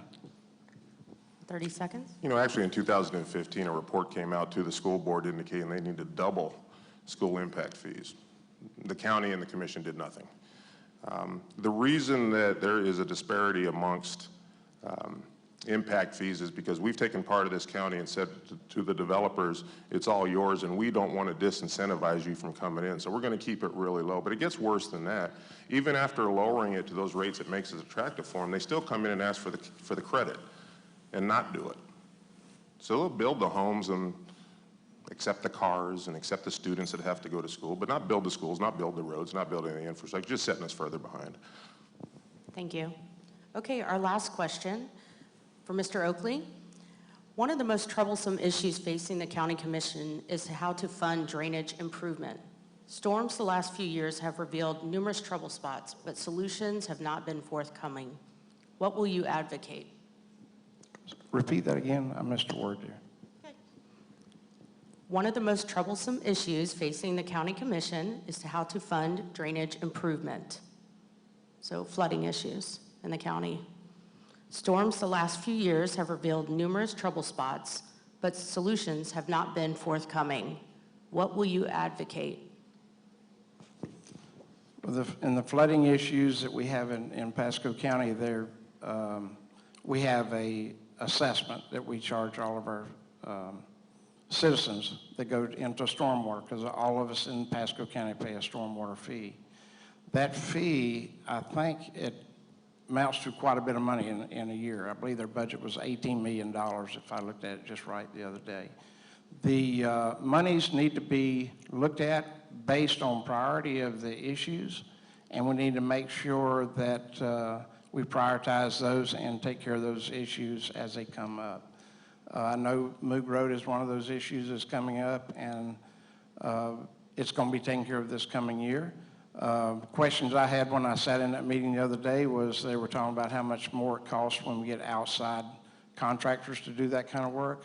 I'm not so sure it wouldn't pay us to have hire a crew actually do that work that we could keep for a longer period of time, maybe for the whole year, and doing different projects in West Pasco where those flooding issues are. I would continuously work at those until we got it under control, and I would look at possibly getting funding from DEP, the state, DOT, every federal agency that's possible that we can look at to give us help on some of those issues. 1 minute. Yes, ma'am, thank you. You know, my opponent was chairman of SWIFMUD, Southwest Florida Water Management District. If you go to their website, it indicates that one of their many jobs is permitting of homes and permitting of developments while mitigating flooding. Now, it's interesting, at a previous event just a few days ago, my opponent indicated that while chairman of SWIFMUD, he never issued one permit. At some point, we have to ask why. If you have, it's 13 to 16 counties. I'm not real sure he would be the expert on that one, but I cannot believe that in the years he worked at SWIFMUD, there was never a housing development that required a permit, that required engineering, that required flood mitigation. We have older neighborhoods that in those days put 6-inch pipe in. Now we come out to the east to Trinity. You come up to our area where we have Lake Javita, and every 8 feet there's a storm drain. They don't flood, and they send it all downrange. I don't care where the money comes from. If it comes from the federal government, terrific. If it comes from the state, terrific. I've been to Port-au-Prince, Haiti. I've been to the third world. This is not Port-au-Prince, Haiti. This is Pasco County, Florida, and our people deserve better than this. You have 30 seconds, Ron. My opponent doesn't realize that SWIFMUD doesn't issue building permits for houses. The county does. That's the county's job. SWIFMUD will give water resource permits that allows them to protect the wetlands on those properties that are being developed and look out for also the wildlife that's on those properties too. We don't give out the building permits. We do allow them to build and develop lands, but that's what SWIFMUD does. And it's 16 counties, and they do a great job at what they do, and they have been doing a good job for many years. All right, well, Mr. Oakley began with his opening statement, so now we go to Mr. Delgado for your 2-minute closing statement, please. Thank you very much, and thank you everybody for being patient with us. I'll begin my closing by saying I invite you to go to the SWIFMUD website and click on the portion that says what we do. It's just English. I read it, and it indicates that they are involved in the permitting of developments as they go up to mitigate flooding. That's their wording. Forgive the analogy, but I'm a ship driver. Our ship, Pasco County, is headed towards the rocks. And it's headed at the rocks at a pretty good clip of speed, and it's been going on for a while. I'm inviting you to grab the helm back of your county and do course correction so that we can get back in the good water. No pun intended. This is a wonderful place. Again, you know, my opponent is a lifelong resident. He's a lucky man. I'm equally fortunate because I actually chose it. I scouted the area, I scouted the country, I scouted the world, and it's very nice to finally be able to call a place home. And actually today, and I don't think it's ever happened to me, I was with my fiance, we're driving down the road, and I said, "Is that Richard?" And she said, "It is." And I said, "Hey, Richard." I've never been able to do that. It's a heartwarming thing. I've served you in uniform for 22 years. My father did it for 30 before me, and I'm asking for your vote so I can continue to serve you. And it's going to be you. It's not going to be the developers. It's not going to be the special interests that see how attractive Pasco County is. They see the dollar signs. I know people in Hillsborough County want to move up here, and we'll welcome them when we're ready. But until we get our infrastructure done, our schools right-sized, Sheriff Naco gets what he needs, our firefighters stay with us. You know, we're spending close to $50,000 to train a firefighter. They stay for a couple of years to get their resume going, and then they go to Hillsborough. And Hillsborough celebrates that because it just saved them a lot of money. But it's costing us in the long run. This is a grassroots effort on my part. I'm Dimitri Delgado. I'm running for County Commissioner District 1 as a non-party affiliate, and I welcome all my Republican, Democrat, and Independent friends to go ahead and cast your vote for your seat. All right, thank you, sir. Mr. Oakley, your 2-minute closing statement, please. Thank you. I've, again, been here my entire life. I'm a native of Pasco County. I've worked over 50 years in business right here in the county, nowhere else. I know what goes on here. I've been referred to as the good old boy. I've referred that the fact that I've been here my entire life. I know who to call to get something done. I know how to get it done once I find out what I need to do, and I get it done. And I have proven that fact throughout my life. I've been part of many charitable organizations and seen to it that a lot of monies go back into different organizations, charitable organizations here in East Pasco County and Pasco County. I've worked very hard with my community. I have many friends here in this county, and I've made many friends in running this campaign. And I tell you, there's no one that you could elect in this position that would be doing more for you than I would do for you. I want to be your representative, and I'm going to work hard at being your representative and doing the best job I can for you. I want to use my 50 years of experience to make the right decisions for the people of Pasco County. That's why I'm here. It's not for a job. It's not for earning some kind of salary. It's for doing what's right for the people of Pasco County. I will continue to work for my county and for the people in my county, and I look forward to representing each and every one of you. I would like to, between now and voting time, to always say vote early, vote often. And that way, then November 8th, when you vote me in as your county commissioner, you have made a good choice. I would appreciate your vote at that time on November 8th, and I approve of this message. Thank you. Gentlemen, thank you for your participation this evening. Thank you so much.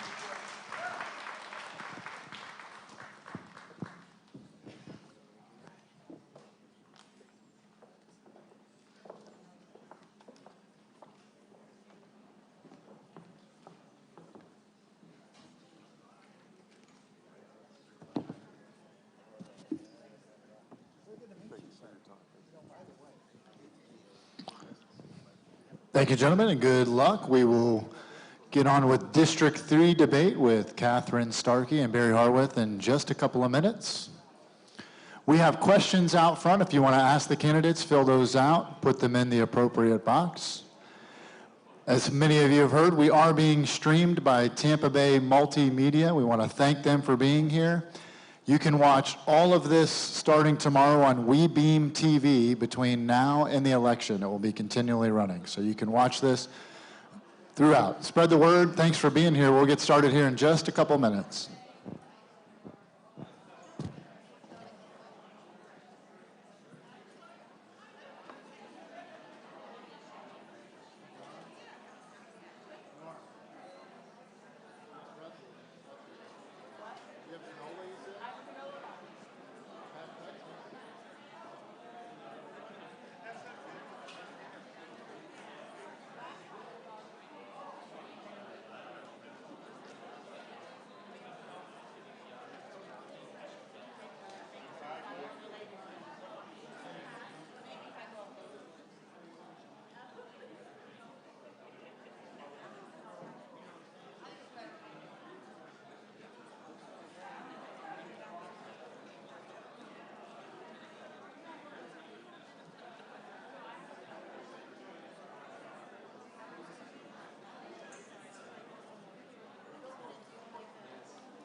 Oh, it did? Oh, shoot. Okay. Whatever my thing. That's why we're 5 minutes behind. Okay. Yeah, do the 2-minute warning then. I'm sorry. Here you go. Whatever that says. Okay. Yeah, that's what they sent me. 2-minute warning, and we will begin our next debate. 2-minute warning. It's all good.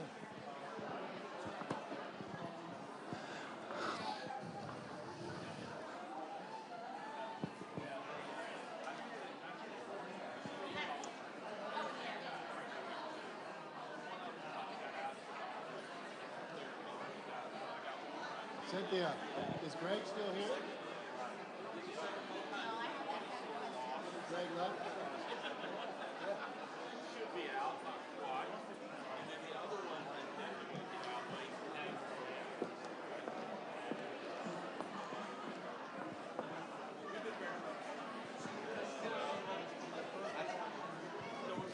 1 minute. We'll begin in 1 minute.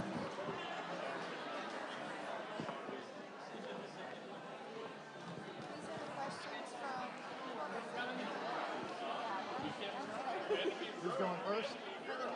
Mary is going first. 1 minute. Thanks, guys. You guys okay? Okay, good. Sound fine. Very, very good. I'm getting out of the way.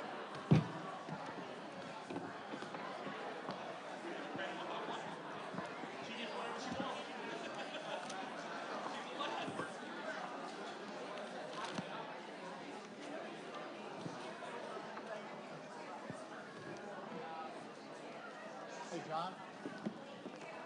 Is it webeamtv.com? Yeah. And that's just going to what? You go there and you can watch it over and It's over? right now, no. We'll put that on our YouTube page, which is WeBeam TV.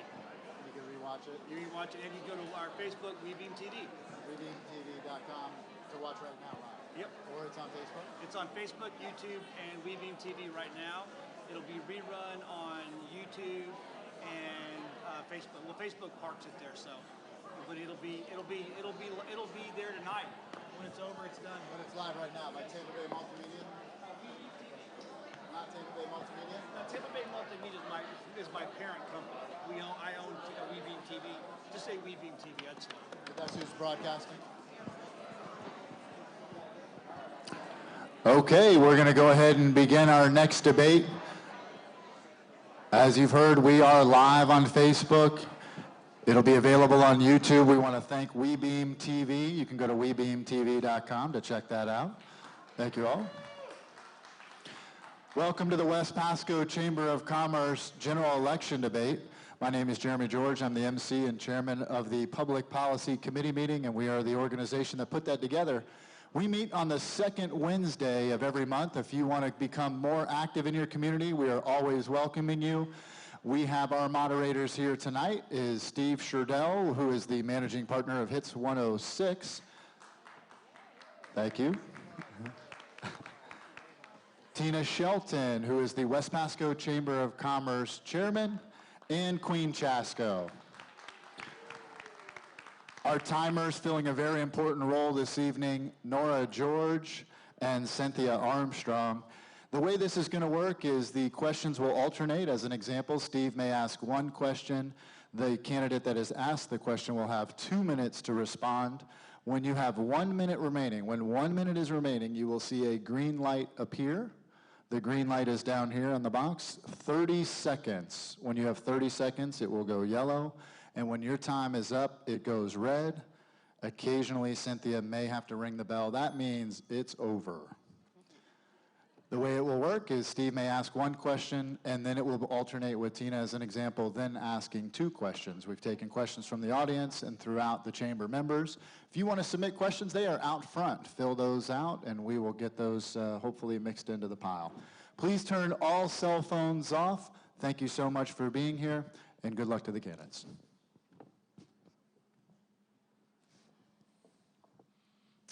All right, Mr. Barry Horvath will start with his opening statement. Good evening, everybody. My name is Barry Horvath, and I'm running for County Commissioner, District 3, right here in Pasco.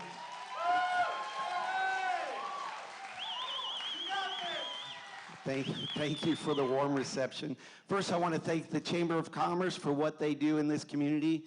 We wouldn't be here tonight if it wasn't for them, and WeBeam TV for broadcasting this, so thank you. For me to be here tonight is actually, today I was sitting getting my hair trimmed up to look my best for all of you, and I'm sitting in the chair, and all of a sudden I'm getting this excruciating pain in my back over by my kidney. Well, for those of you who have had a kidney stone before, you know what that feels like. So I've been at the doctor's all day, and I'm here. So thank you for having me. So in 1973, my parents actually, and they're here, started a Western auto business in Hudson. They actually served this community for 43 years, and I'm very proud of the values and the things that I learned growing up in their store. And from those values, I actually started several small businesses right here myself in town. I want to say I didn't marry into them, I didn't inherit them, but I built every one of those businesses from scratch because I believe that local businesses are the lifeline of this community. And that's why I started the West Pasco Business Association. The West Pasco Business Association is a 501c3 charitable organization.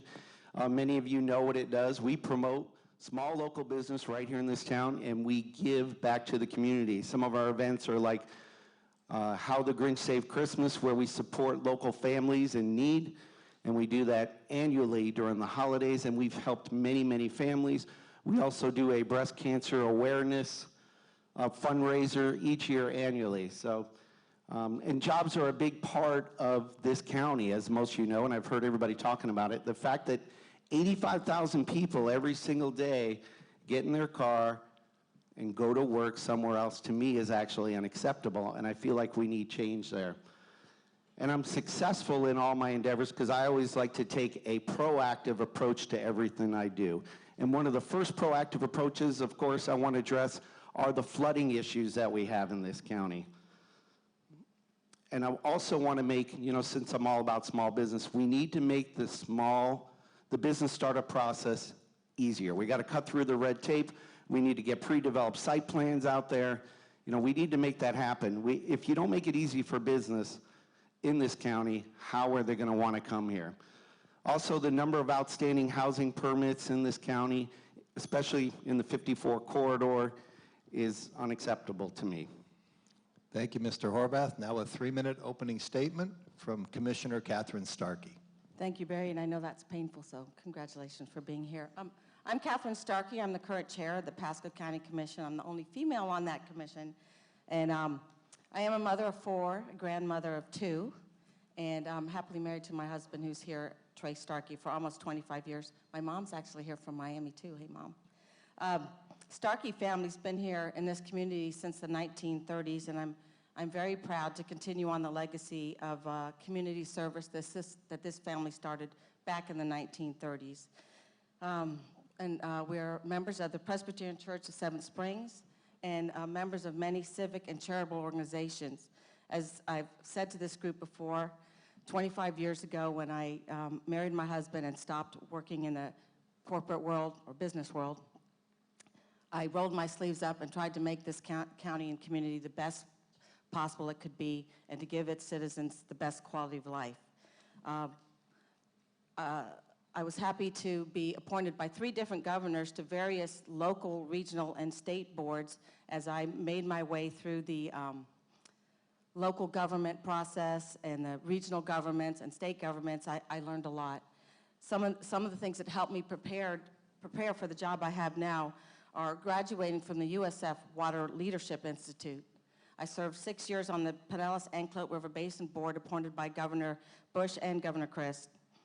I helped write the comprehensive land use plan for the county when we were sued and had to do our EAR report, evaluation and appraisal report. I helped start and served on the Citizens Ordinance Review Committee. That is a committee that reviewed ordinances that had to do with land uses. My focus as I have been here on these 4 years has been, of course, jobs, because without new jobs in this county, the burden falls on the taxpayer, and it can be a heavy burden. So we have to readjust that formula and have more more of our costs paid for by the businesses than the homes.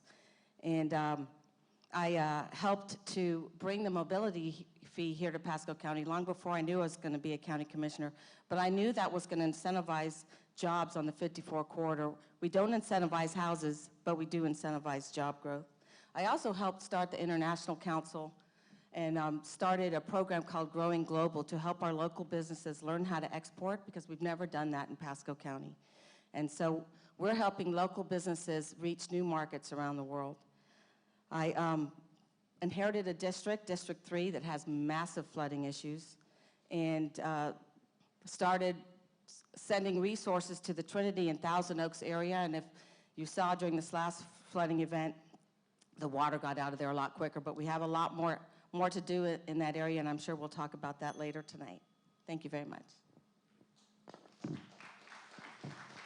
And Commissioner Starkey, I think there's a microphone to your right. Just, okay. All right. This We're question, just trying to share. Okay. Good job, guys. Probably hot and warm on that. Sorry, my hands hot. Okay. This first question is for Mr. Horvath. Do you think the county is doing enough to attract high-paying jobs, and what plans do you have to bring in more businesses to our county or community? I don't think that we're doing enough right now to attract high-paying jobs. We need more pre-developed site plans, first of all, because it takes forever to get a business started in this county. Has anybody here ever tried to open a business in Pasco? People talk about it everywhere and say, I will never come to Pasco County to do business again. I know of a pizzeria in Hudson that just took over a year to actually get to fruition. I know of a veterinarian over on 54 that took months and months and months to get approval. So until we make it easier and attract these businesses by giving them incentives to come here, they're not going to come here, especially the high-paying jobs. Commissioner Starkey, 1 minute. Can you ask the question again? Do you think the county is doing enough to attract high-paying jobs, and what plans do you have to bring in more businesses to our community or county? So we are very fortunate in Pasco County that our citizens passed the penny for Pasco. We are one of the few counties in the state that has our own incentive package, and we can use that to help bring companies here.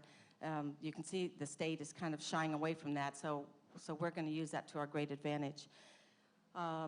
You may have noticed that we just announced a company with 500 jobs moving here into District 3, actually, on the Suncoast and 54. It's an international manufacturing company, and part of the attraction that we were able to use, and I personally went down there and met with them numerous times, is that we have a training program here that was just mentioned about AmSkills, which I actually started. It's a very unique program. We're in 3 counties, and we're taking high school students, we're pairing them with local manufacturers, we're building that workforce here in Pasco that's so important for manufacturing, and we're giving our students great paying jobs when they graduate. So that's one thing that we're doing that I'm very proud of. I also sit, when I can, I have a very busy schedule, but we have meetings with that's called the Horizontal Roundtable, and this is where we discuss these permitting issues. And I go in and sit and listen to the industry talk about the problems that they're having and try and fix them. 30 seconds, Barry.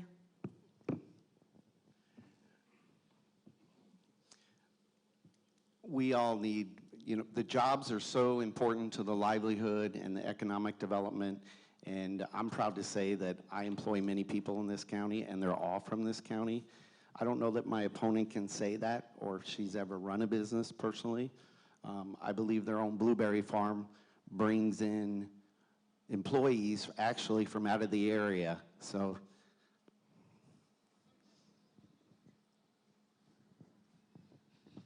All right, thank you. I guess our next question then would be for Catherine Starkey, for Commissioner Starkey.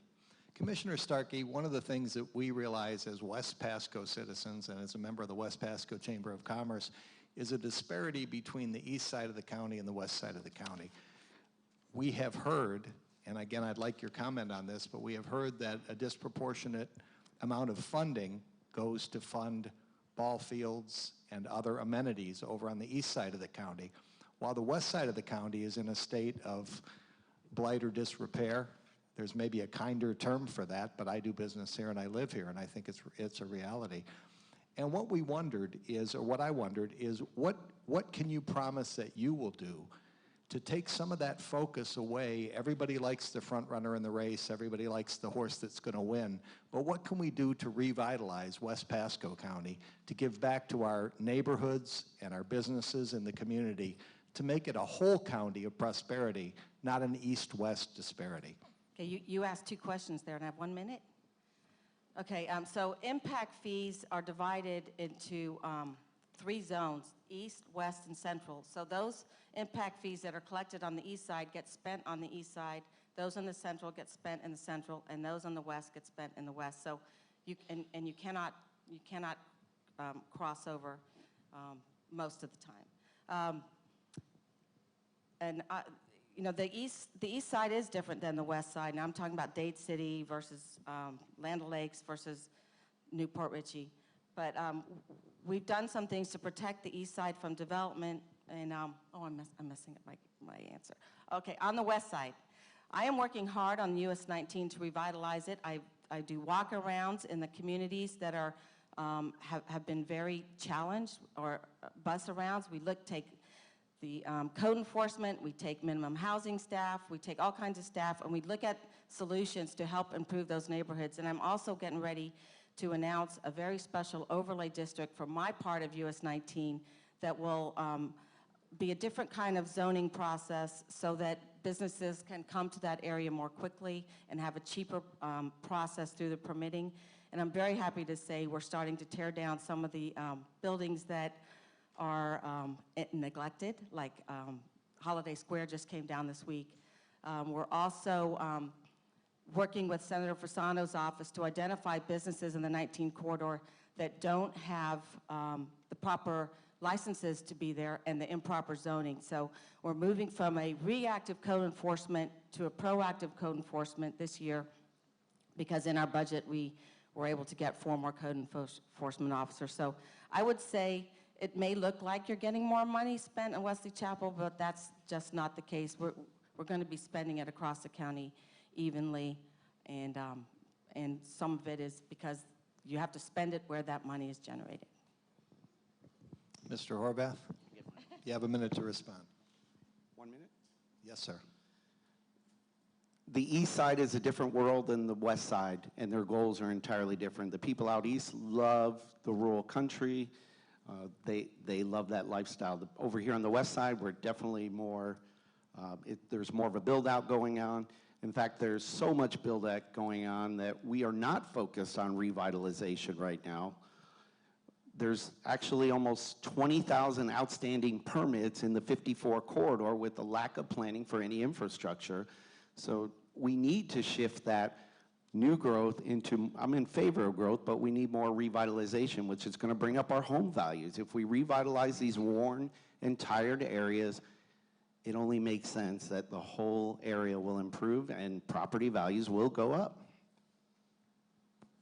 Ms. Starkey? I have a 30 30 seconds, yes, ma'am. So I think you can just drive down 19 and start to see the changes. We're cleaning up the derelict buildings. We have banks being more accountable to those foreclosed homes in the neighborhoods where they weren't mowing the grass. We have in the works a program that will hold the rental community more accountable, similar to the Newport Richey rental ordinance. Is that my 30 seconds up? Okay. So there are changes for the better here on the west side. All right, my next question would be to Barry Horvath, and I'm sorry to stay on the same subject, but Barry, West Pasco, again, in need of revitalization. One of the challenges there, I was at a meeting where the property appraiser, Mike Wells, came and said that one of the problems in Pasco is an eroding tax base due to not appreciation of values in some of the communities like Regency Park and Embassy Hills that were longtime great communities in this area. It seems like there's a pressing need to somehow revitalize those areas and bring those areas back. Again, a lot of the growth, a lot of the attention, a lot of the energy is spent on the growth to the east. Do you think that as a county and as a Board of Commissioners, we could develop some type of a plan to revitalize neighborhoods? They've done it in northeastern cities. In Cleveland, Ohio City came back from the edge of despair. And then we see areas like Detroit that have never recovered. Again, not to draw that analogy between the two areas, but do you think there's something we can do as a county commission to change our West Pasco area and do it proactively and quickly? Thank you, Steve. I love that word, proactively.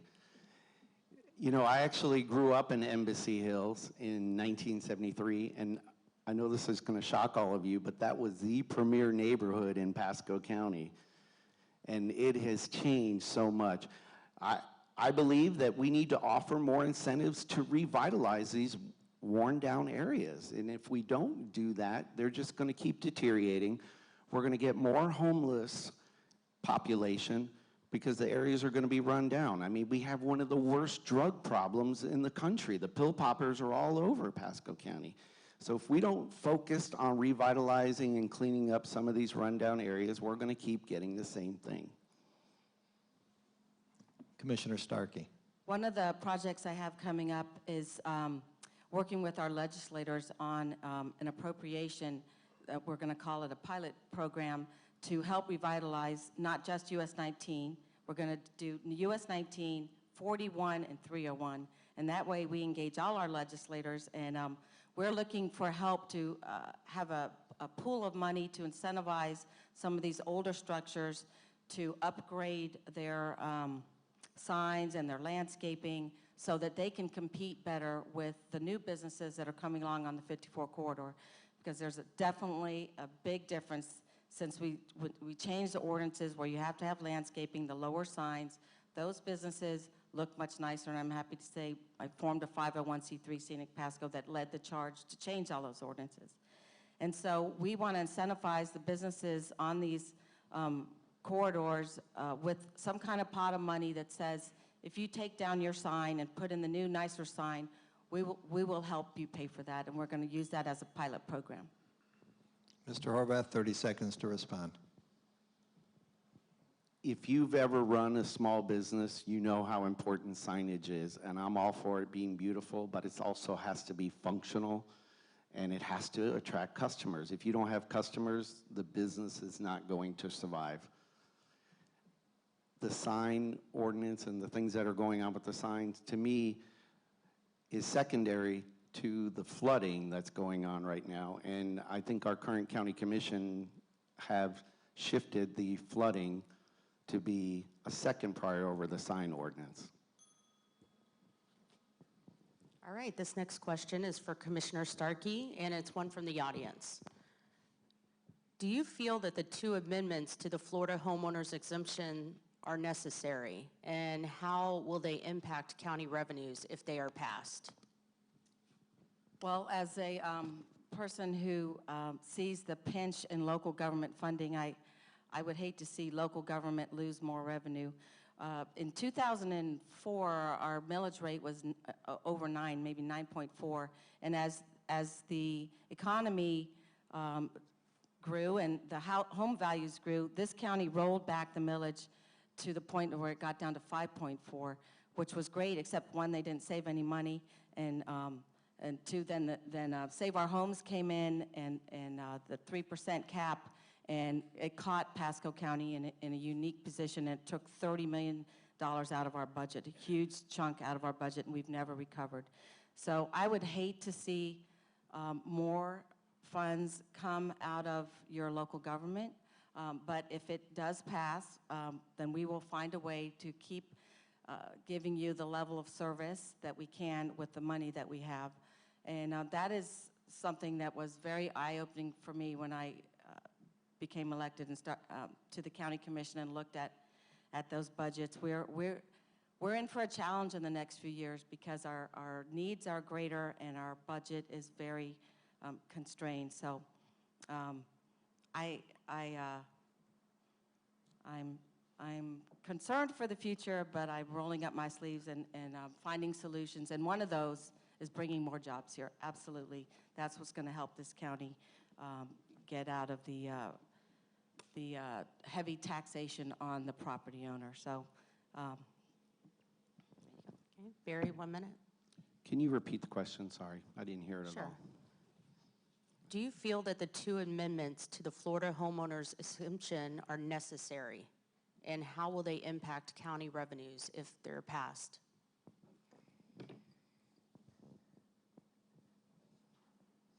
One of the things I learned about being a great leader is that I surrounded myself with great people that can investigate and research these things. Any revenue lost in this county, though, is definitely going to be a shortcoming and a challenge. And again, back to that revitalization. If we revitalize homes, it brings up the values. It's going to increase revenue. So if we do get that shortcoming, I feel like just by increasing property values, we're going to increase that tax base. If we bring jobs to Pasco, if we do lose that income, again, we'll have more businesses, we'll increase that tax base. It's just it's the cycles of economy. 30 seconds. Okay. All right, next question for Barry Horvath.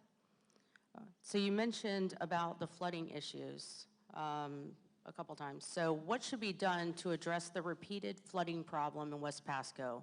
Where will the funding come from?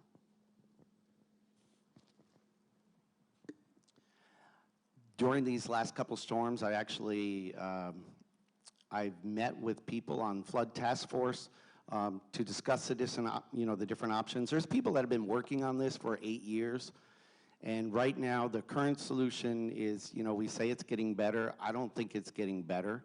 I believe we need to get, we're already partnering with the sheriff, but let's get some of the inmates out to clean out the culverts, because they can work harder and help get that, because our current plan right now is a 92-year plan to clean out the culverts, and to me, that does not work. I don't know if I'm going to be here 92 years. My bets are I probably won't. Prisoner work is free, and I know there's talk about the stormwater fee being increased. Nobody wants an increased tax, but by golly, we're way below the other surrounding counties. I know we can't compare, but we need to look at that fee as well to improve that service. If we don't address the flooding problems, we're going to continue to get what we're getting. And it's just, to me, it's just totally unacceptable. We have to have a solution, and we need to do it now and not wait. Let's not wait for 4 years to start saying, oh, it's flooding, or when it's raining. The flooding problem is still there. It doesn't just happen after it rains. 1 minute. can you ask the question again? Sure. What should be done to address the repeated flooding problem in West Pasco? Where will the funding come from? So we have many old neighborhoods in West Pasco who were built before Swiftmud came into being in the 1980s. So they were built without any kind of stormwater systems, and to come back in and retrofit a stormwater system in an existing neighborhood is extremely expensive. And we have been analyzing this at the county over the last year, and we have over $300 million worth of stormwater improvements in these neighborhoods. So that is a very big challenge for a county that doesn't have any money to fix any of these. So I got a bus. I took Amanda Murphy and Senator Latvala and took them on a drive around District 3 to see the flooding issues, and we came up a little north and to get Senator Latvala to help us in Tallahassee. I also had gone to Washington previously to work on the Bigger Waters bill, and met some lobbyists up there, or saw some that were working for other counties, and in talking to them, they had brought hundreds of millions of dollars back to those counties. So I worked hard for our county to get some lobbyists, and we just hired a firm, and we're going to be knocking on lots of doors in Washington and Tallahassee to help our citizens. 30 seconds. It's only common sense with all the new development being built up higher, and we continue to build and build and build, and then all the older neighborhoods are down lower. That water on this new developed area has nowhere to go, and it's going to continue to flood.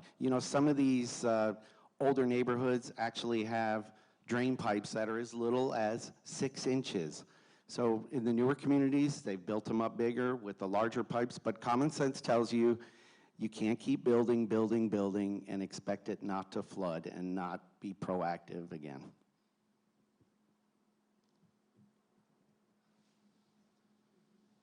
Okay, this next question is for Commissioner Starkey. Commissioner Starkey, you're the incumbent. You've had a term. You've had a chance to act as a commissioner. What would you say to potential voters to influence them that the best decision is to give you another term, to complete what you've started and to move forward? What do you bring into this next term based on your experience? Well, I think I've laid that out a little bit here, but long before I was ever a county commissioner, I was working on making this community a better place. And yes, I used to have my own business, and I was a marketing director in a publishing company, so I do understand business. My experience on the Water Management Board, my experience helping write the Comprehensive Land Use Plan, my experience with the budgets at the school district, my experience with workforce training that I've really developed and donated much of my time in the last 8 years, I think makes me very qualified to continue on for 4 more years. I have relationships that I use in the Tampa Bay area, in Tallahassee, and now in Washington that I hope to leverage to bring back opportunities for our county. And I know Mr. Horvath is a very nice man, and he does a lot of great things in our community, but he doesn't have the relationships that I feel I do. I have started some very unique programs here in the county with AmSkills, which we just won national recognition for last week. Last week also the manufacturing community in Tampa Bay gave me a very big award for my distinguished service in manufacturing. And having lived in 5 countries and many different states, I have a perspective that isn't just from Pasco County. I bring those experiences from living in those other communities and those other countries here and know that we can be better than we are now. And I work every day to try and make our community a better place. So I look forward to 4 more years. I'm not going to be one of these commissioners that stays here forever, but I think I've earned 4 more years, and I'm looking forward to a new county administrator and some new staff, and we're going to get some of these issues, I'm sorry, I didn't see that, get some of these problems that still persist done. Mr. Horvath, your response? Well, the first thing is, most of you know I'm not a career politician. This is my first run at office. And I think people are ready for change. You know, and I feel like I'm in touch with the community. I'm out there with you every day. I think I've been in touch with many of you through the years, not just because I'm running for office, but because I'm here to serve you, and I want to serve you. And all of you know that you could communicate with me openly, and I'm going to listen. Do I know all the problems that the county has? Absolutely not. But will I listen and learn? My track record shows that I come up with solutions, and I'm a proven leader in this community. Commissioner Starkey, 30 seconds. I think you can see some of my accomplishments as well. You see the Gills Family YMCA here helping families. You see the first clinic outside of St. Pete for All Children's Hospital here in Pasco County. I served for 3 governors on the State Greenways and Trails Council, and I think you see Pasco County becoming known throughout the state for its growing trails program.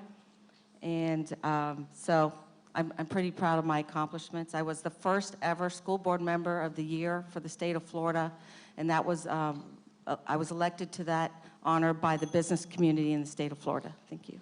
Okay, we have one final question. Thank you, Commissioner Starkey. One final question for Mr. Horvath, and then we'll have our closing statements. Barry, on the flip side of my question to Commissioner Starkey, you're not the incumbent. You're coming in as the new guy without a lot of political experience, not a lot of background in the political system. What do you think it is about you that makes you the unique person to make the changes that you feel Pasco County needs to move forward and go into the next period of growth for our county? Well, the first thing I'd like to say, Steve, is I really care. I care about this community. And nobody has more heart than me when it comes to doing something. My background in my financial business, my background in my mortgage companies, my background in my title companies shows that, you know, I have the knowledge and wisdom of the real estate, the financial markets, and what's going on out there. Also, just again, you know, the fact that when I am faced with a challenge, I run with it. I'm very proactive with everything I do. You know, in 08 and 09, when this market collapsed, everybody says, oh, Barry, you're going to lose everything. I was in the 3 worst business possible: finance, mortgage, and title. Could anybody think of anything worse to be in? Guess what? I'm still here, right? All right, Commissioner Starkey. Well, what was the question? Oh, it was just, well, the question to him was how he's uniquely qualified. So I guess your thing would be, again, maybe a rebuttal to his feeling. You know, we're in an era of change in the United States where people are looking for something new or something different. How would you address that when people say it's time for a change? Well, when I was asked to run for the school board, that was not something I ever thought I would do. And frankly, most of my work had been trying to change ordinances and make things, improve the quality of life for the residents of Pasco County. So, so when I got off the school board, I went back into the private sector, and I still do some of that work in the private sector. But I was asked again to run for county commission, and I said no when Commissioner Hildebrand retired. And I tried to find someone else who was qualified to run, and a whole bunch of us did, but we couldn't find anybody. Knowing the challenges that we're facing this county, we couldn't find anyone with the skills necessary to help shepherd us through all these changes with the new county administrator, with all the problems in the building department, with all the issues with code enforcement. So I had to buy another house. I had to move out of my house of 20 years. So I made a huge commitment to the people of Pasco County to help move us forward in this era of change. We've made some changes in these 4 years, and we have more to go. Thank you. Mr. Horvath, 30 seconds. You know, I have to tell you, after running for office and campaigning for the last 8, 9 months, I actually have a great deal of respect for what she has done and how hard it is. And if none of you have ever done that, you ought to give it a try. I recommend it. Okay, no, I don't. But I appreciate what she's done, but I think it's time for her to step aside. I think people are ready for change. I'm fresh, I'm new, I'm innovative, and I'm ready to take on the challenge. Okay, we're going to wrap this up with the closing statements. So you have 2 minutes, and we'll start with Barry Horvath. You know, I'm proud to say that, again, all my businesses are right here in Pasco County, and I employ all local people. I'm very proud of them and my team and what they do. And I'm also proud to say that, you know, we talked about the campaign and how hard it is to raise money. Well, every dollar that I have brought in this campaign has been spent back locally, and I'm very proud of that. And my opponent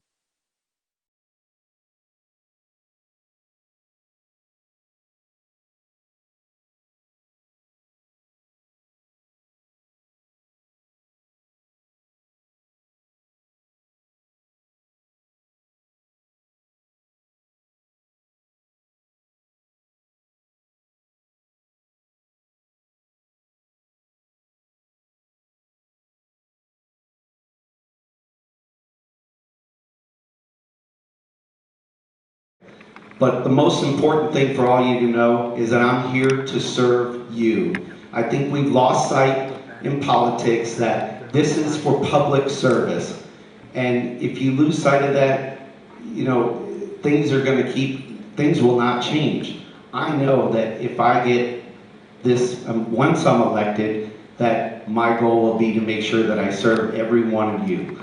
And I think that people want change. I am that change. I love it here. You know, I think we have a beautiful coastline, but we don't need to keep looking run down and tired. I want to bring that change. Let's revitalize this area. If you want a commissioner that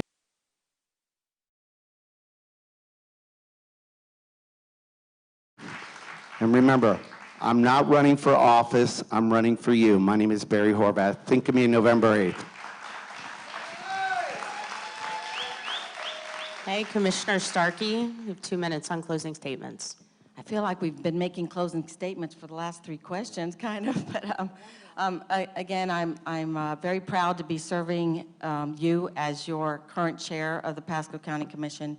And like I said, this was not something I ever thought I would be working as an elected official. Having moved so often and living so many places, it was kind of cool to be able to put down roots here. Being married to a Starkey, we weren't moving anywhere. So knowing I was going to be here a while, I went to work, and I feel those who know me know the 25 years that I've worked hard.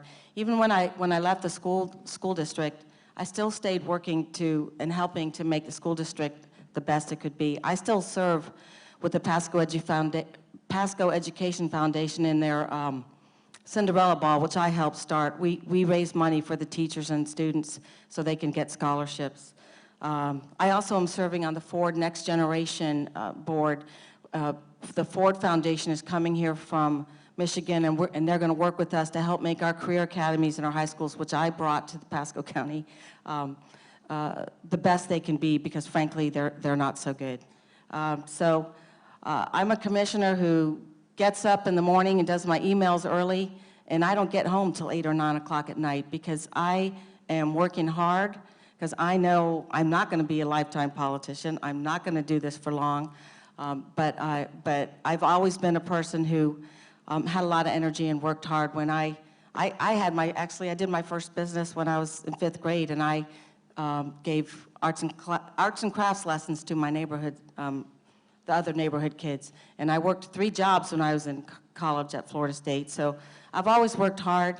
I've always been driven to try and make a difference in my community, and it's probably led me to where I am today, because I'm so fortunate to be living in the same place. I went to 15 different schools growing up, 3 8th grades. So when I knew I was going to be staying in one place, I decided how awesome I get to be part of a community and I can make a difference. So, Catherine Starkey, Pasco County Commissioner. Thank you. Thank you both.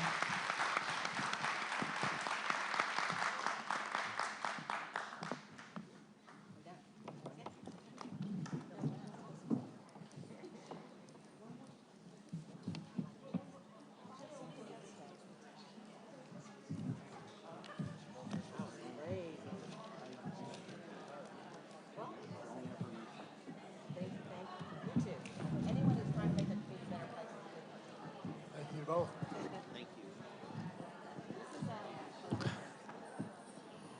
Thank you to both candidates. Just a quick break, and we will move on to our next, which is property appraiser.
Is John Larkin running for property appraiser? Are you here? If you could come down to the front, please, John Larkin.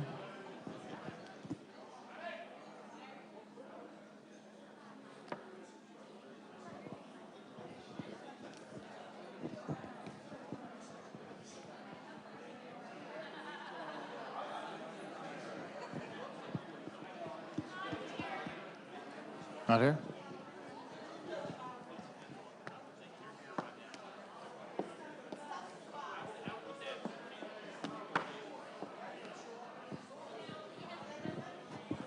Hey, Chip.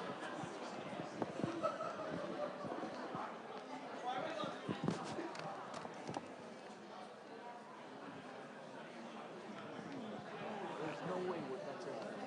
But it then begs the question of, what are we going to do about all those unchecked routes? He does have a checkered background, I might add, from what I've listened to. Well, no, not the military one. No, he hasn't. So what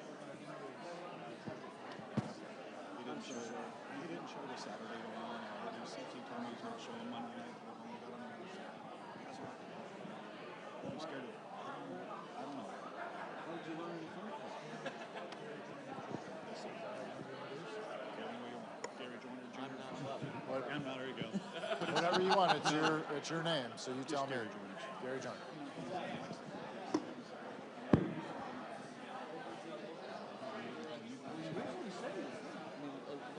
The first time we sent it out and said, well, I heard he was going to do all that. You know, he went one time and spoke in front of like 15 people. And he can't do it again. What talk about next one? Well, that's what I say. We'll bump them to 8:15. Well, that's what I said. But I don't even see Dr. O'Neill. She's up there. She's up in the corner up there. Okay. But, I mean, he just ought to ask both. If they're cool, Why don't start. Yeah, well, I'm going to give him his 3 minutes, and then we can just move them to 8:15. But I'd still ask the candidates as long as they're cool. You know what I'm saying? They don't really have a choice. Well, they don't, but it's easier for them to ask.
We're going to give a 1-minute warning to go ahead and take your seats.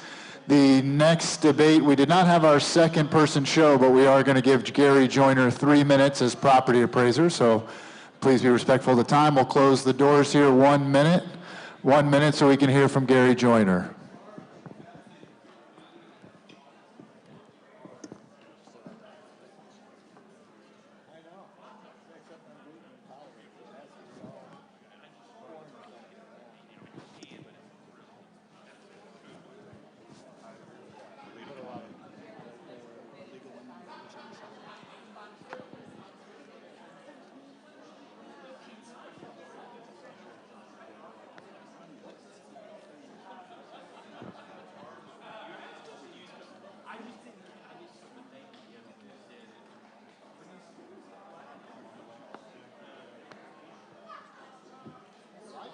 I do. I mean, seriously, with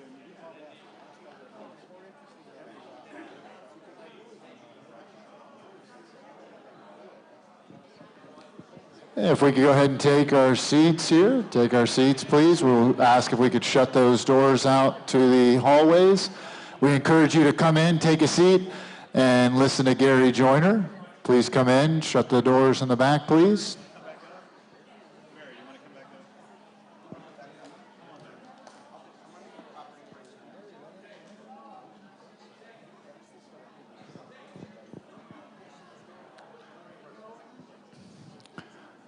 Okay, we are going to move on with our next. This will be a short 3 minutes, and then we can go into a quick break.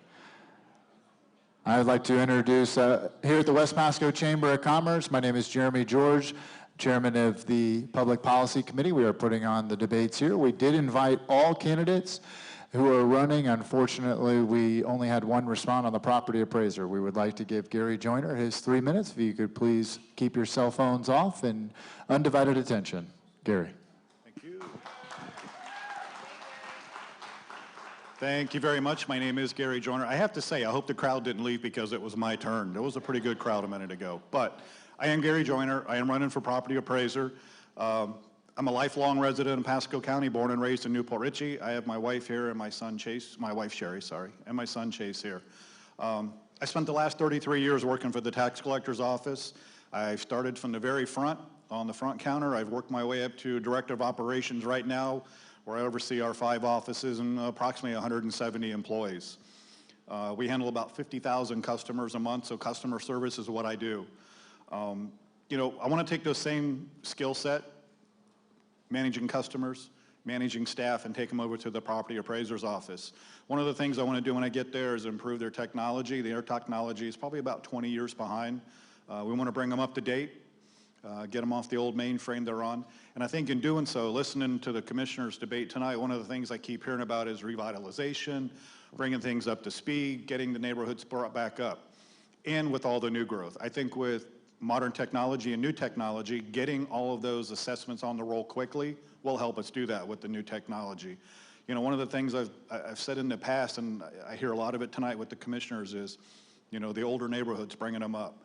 I think it's my duty as a property appraiser to, you know, we have a lot of out-of-state, we'll say investors that own a bunch of homes.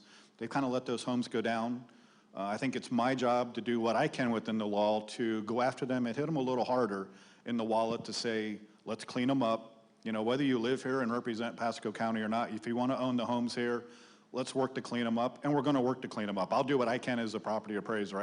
You know, I'm not sure what everything the law is going to allow me to do, but I will use everything within the law to hit them a little harder in the wallet if we can, and we will do that.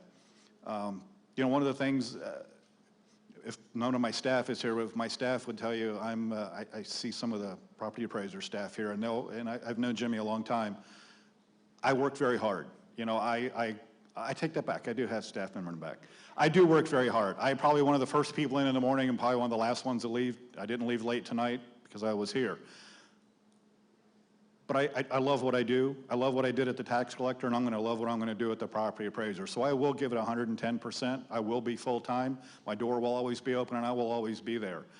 You know, we're going to, oh man, I'm already down. It goes very quick.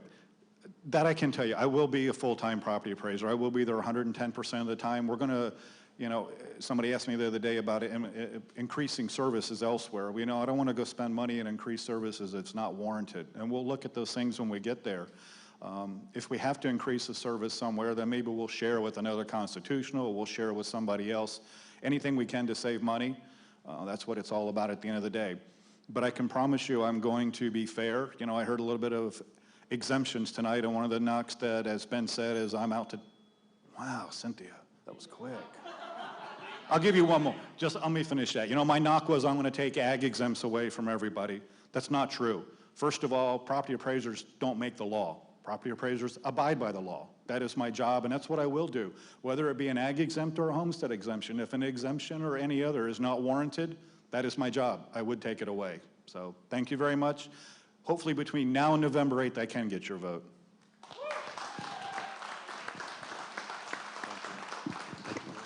Thank you, Gary, so much. Of course, one of our timers is on the school board. I mean, that's just how it goes. We just abide by the rules, too. Okay, we are going to go ahead and just do a 2-minute flop here to figure out which questions go first. Make sure we've got our correct name tags up, and we will get the property appraiser debate underway here in just a couple of minutes.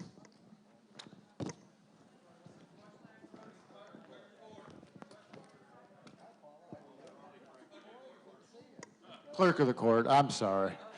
I felt like we skipped over something, and clerk of the court, I'm sorry, clerk of the court.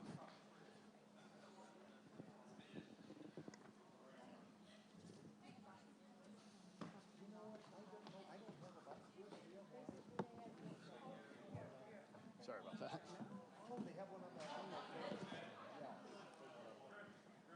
Did they establish who's answering first? Oh, okay. It doesn't matter. Well, we do a coin flip. Very efficient.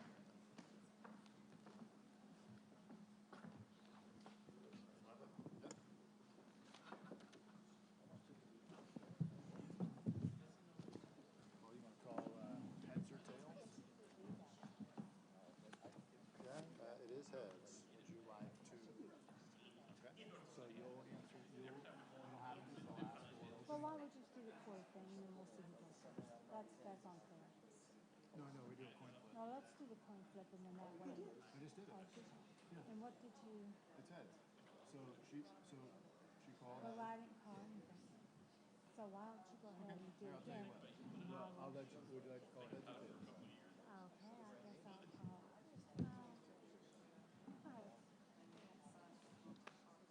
It's tails. All right, so she's going to ask you to. No, she wants you to answer. You're going to go first. Well, no, but why on don't you closing, go first? that's good. It's just a process.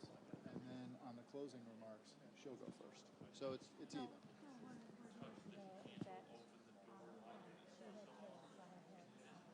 Okay, so I didn't win, so actually it's unfair to show first. Right, I think we're debating rules right now, which is not really up for debate. You did a flip, right? I lost. Both times. And so the way it works is the person who won can choose to do opening remarks first or second. All that means is closing remarks, the other person gets first. It's really not a big deal. So you're going to do your opening remarks first. She'll do her closing remarks first. Perfect. Yeah, it's all even. Everything is, it doesn't matter. Would you like to do your opening remarks first or second? I guess it doesn't matter.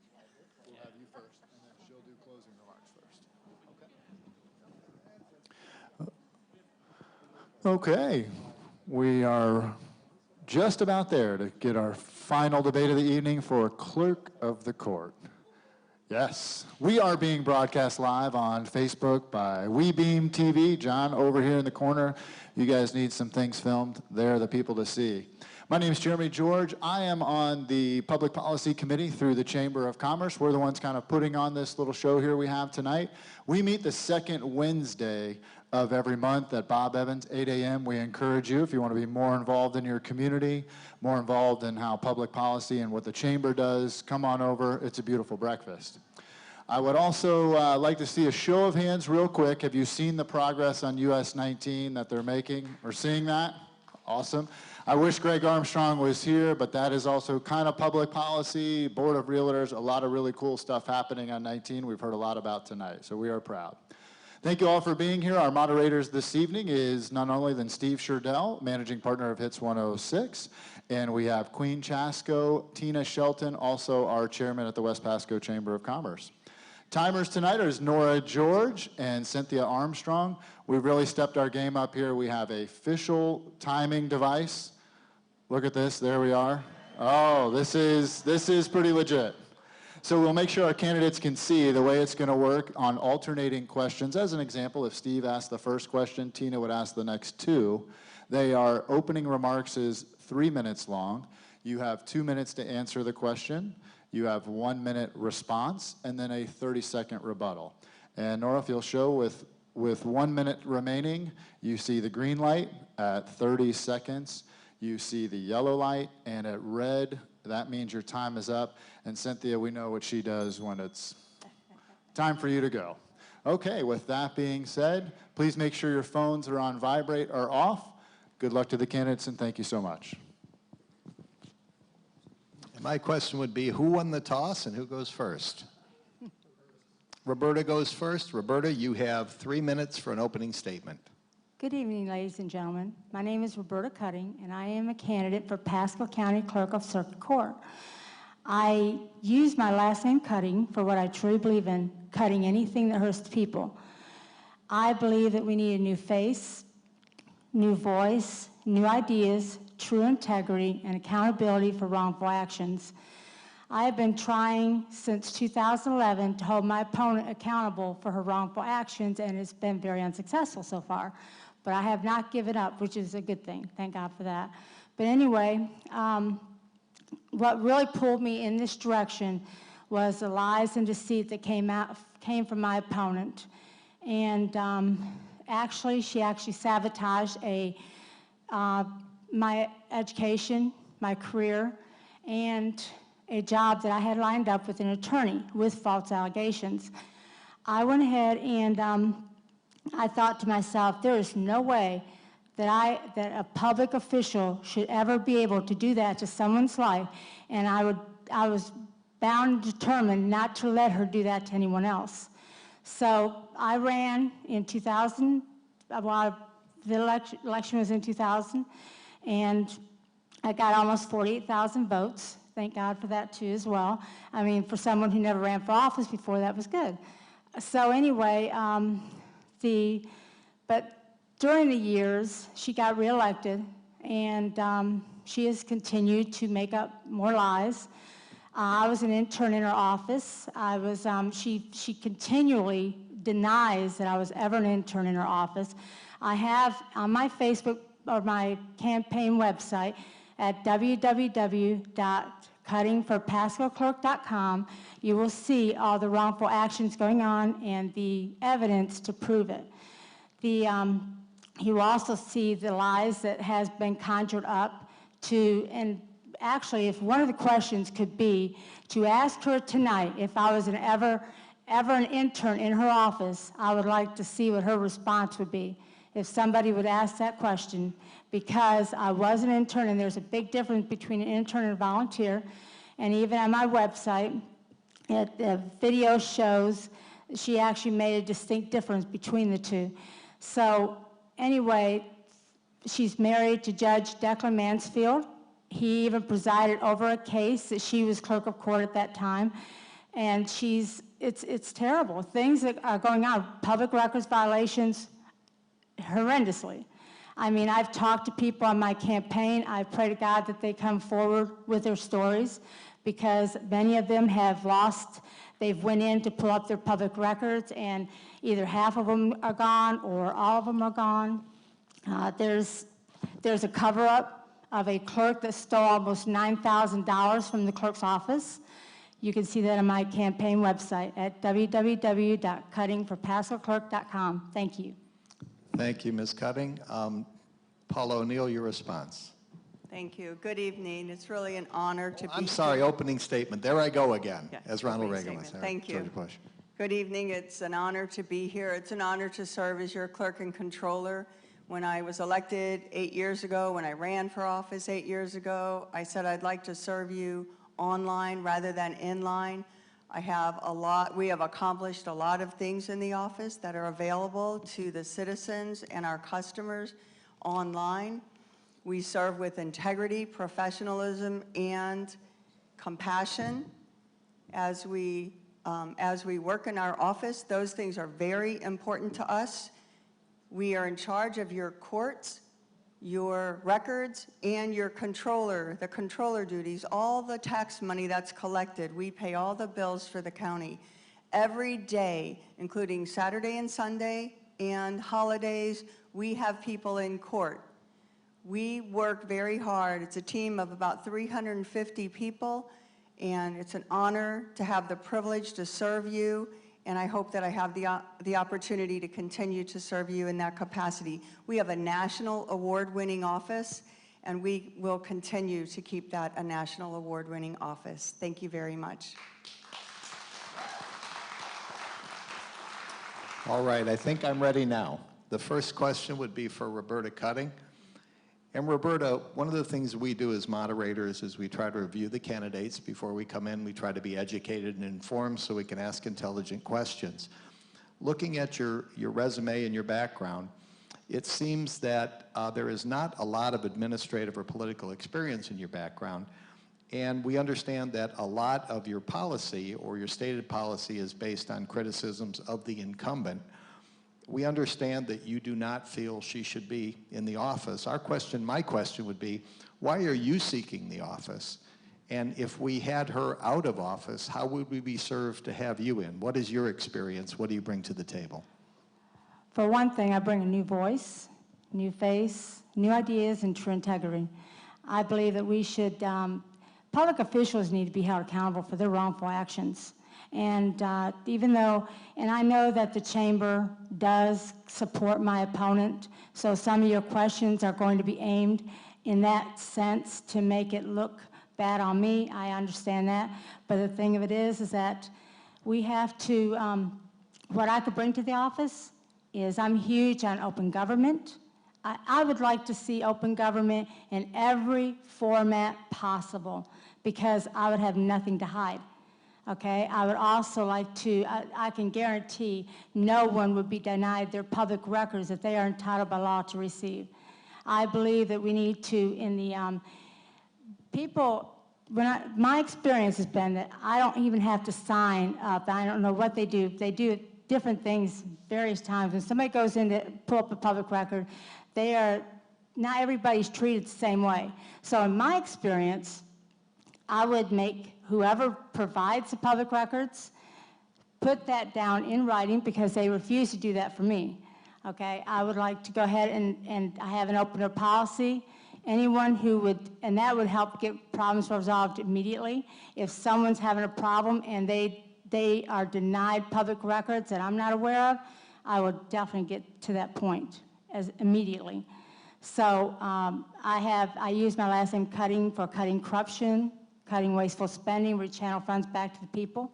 I mean, I've been told many times that there's wasteful spending like going on in jury rooms, you know, decorating the offices and different things like that that's going on. So I believe that I can bring a whole lot better to the office than what's there now. I'm running for you because you deserve better. Okay, 1 minute rebuttal, Paula.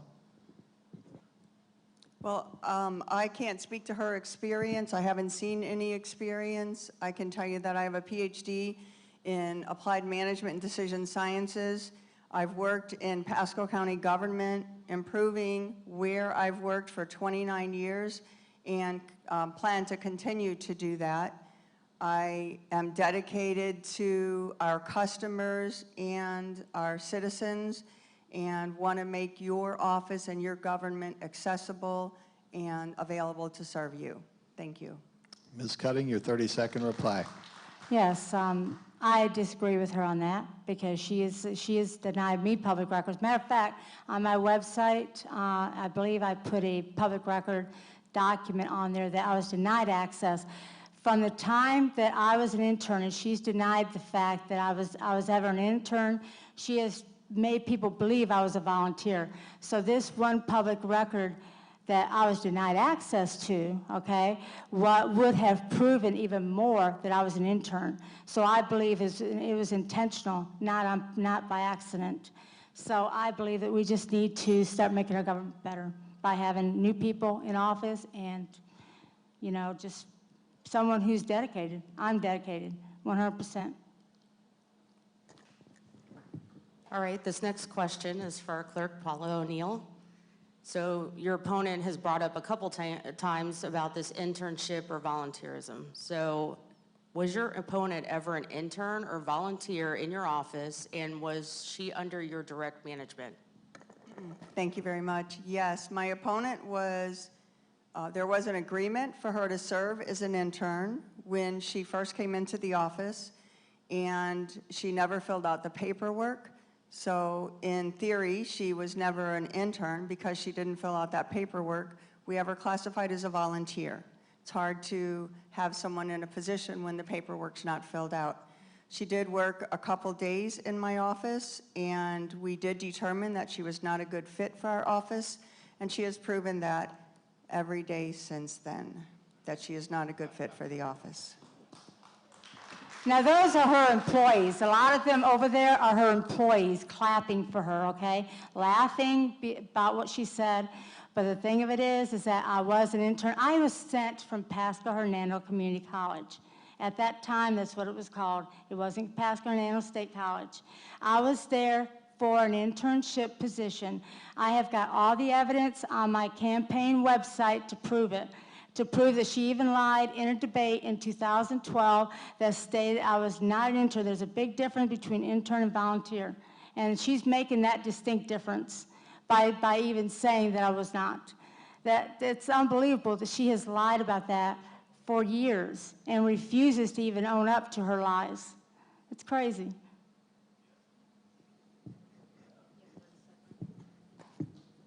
Well, I mean, the paperwork is the paperwork. I don't make the rules. I don't make these things up. It is what it is. And we follow the policies and procedures that we have. We have certain paperwork that's required. It was not filled out.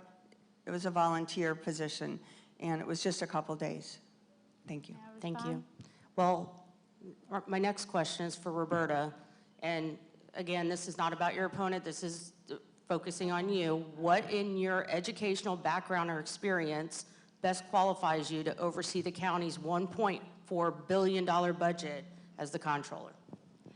I believe I'm more qualified than my opponent because I'm not corrupt. You know, when you're corrupt, you're not doing anything but for yourself.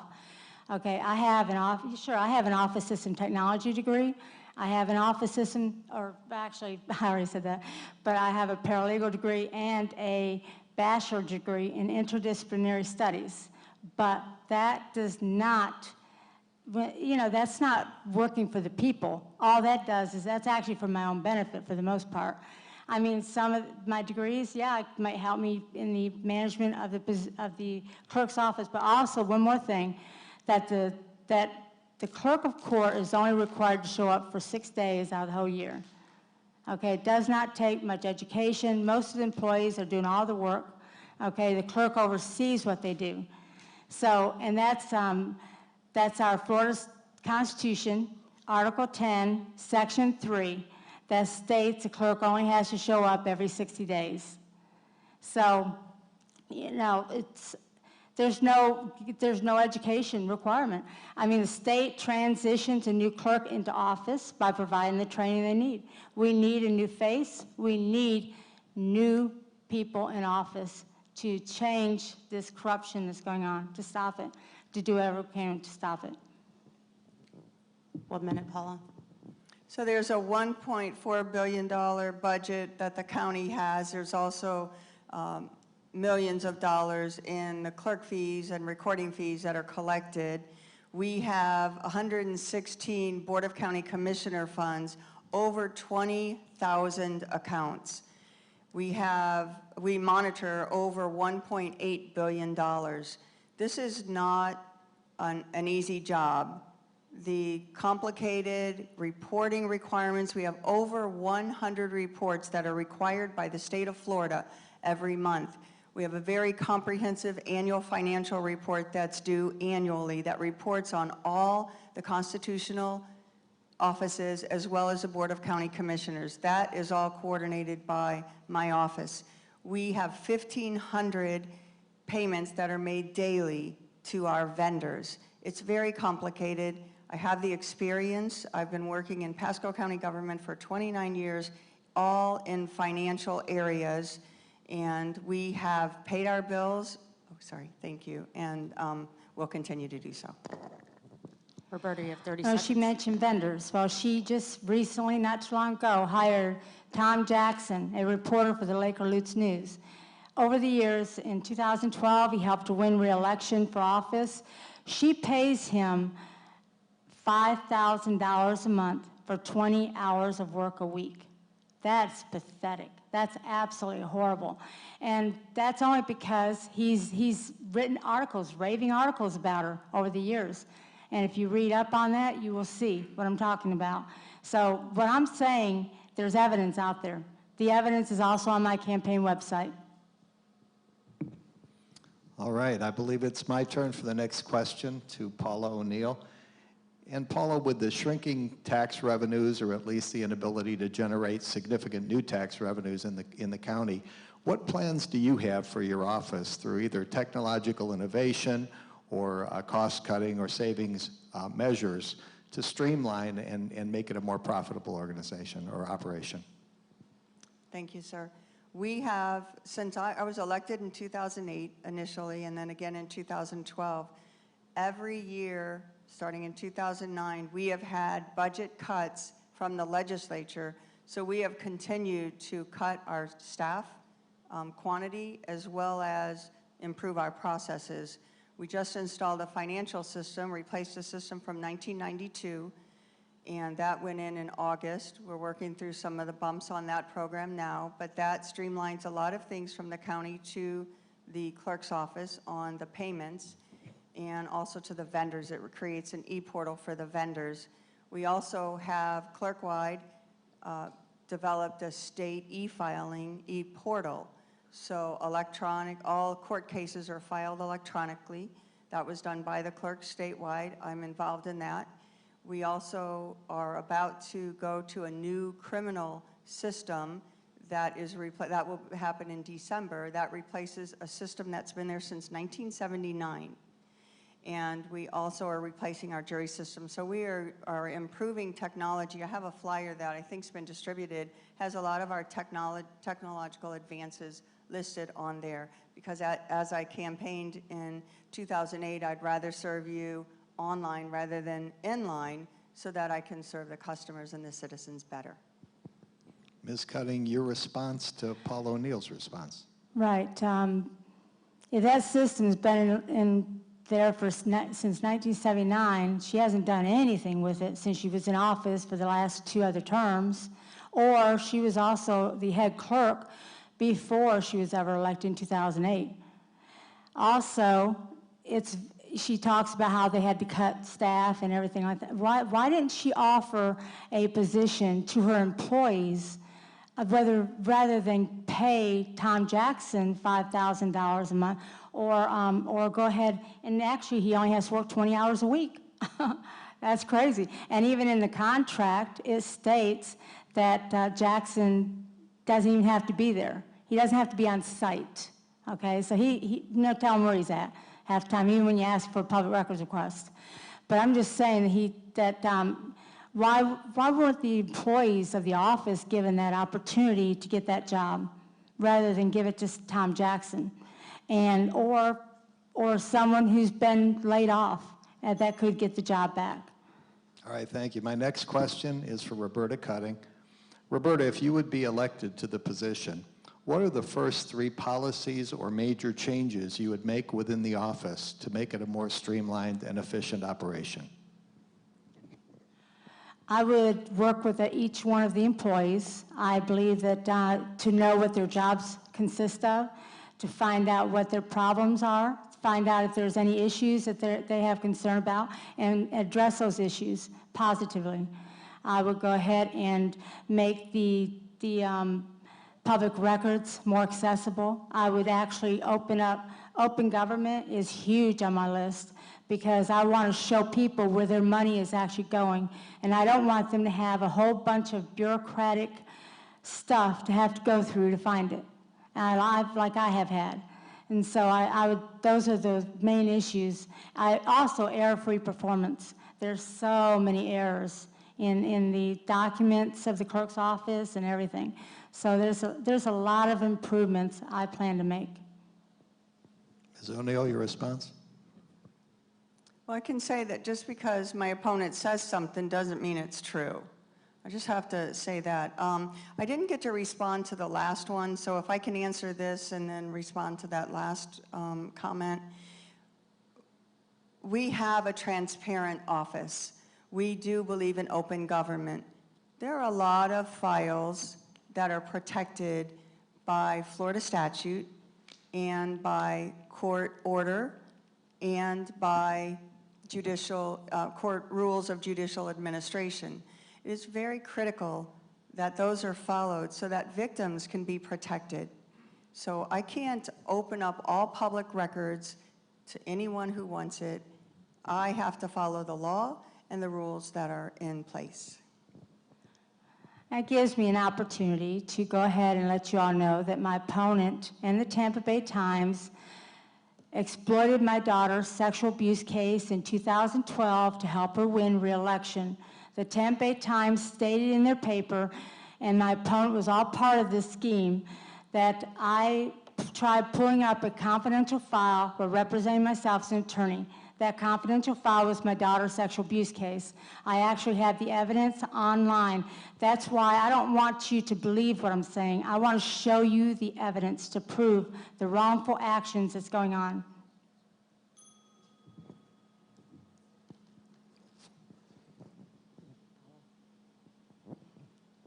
Okay, this next question is for Paula O'Neill. Please describe your ability to work with other clerks' offices, the county, legislators, and your employees in the interest of improving services and communications. Thank you.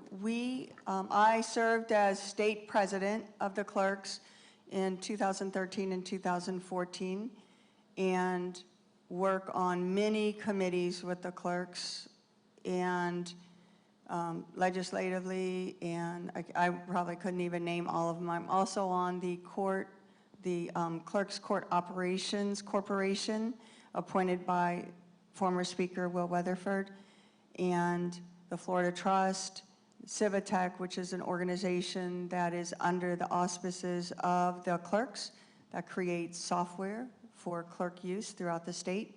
So I serve on a lot of boards to help make things better for clerks' offices and for our citizens and customers. We also have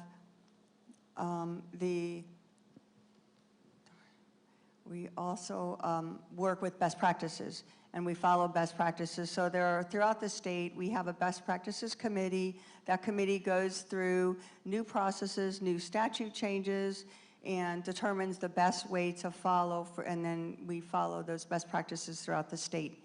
We also have a very sophisticated tracking system for new court orders, new administrative orders, new statute changes. We go through that in a very deliberate manner to go through what changes that's going to make for all areas that we work within, and then implement those prior to the effective date, or at the effective date. Thank you.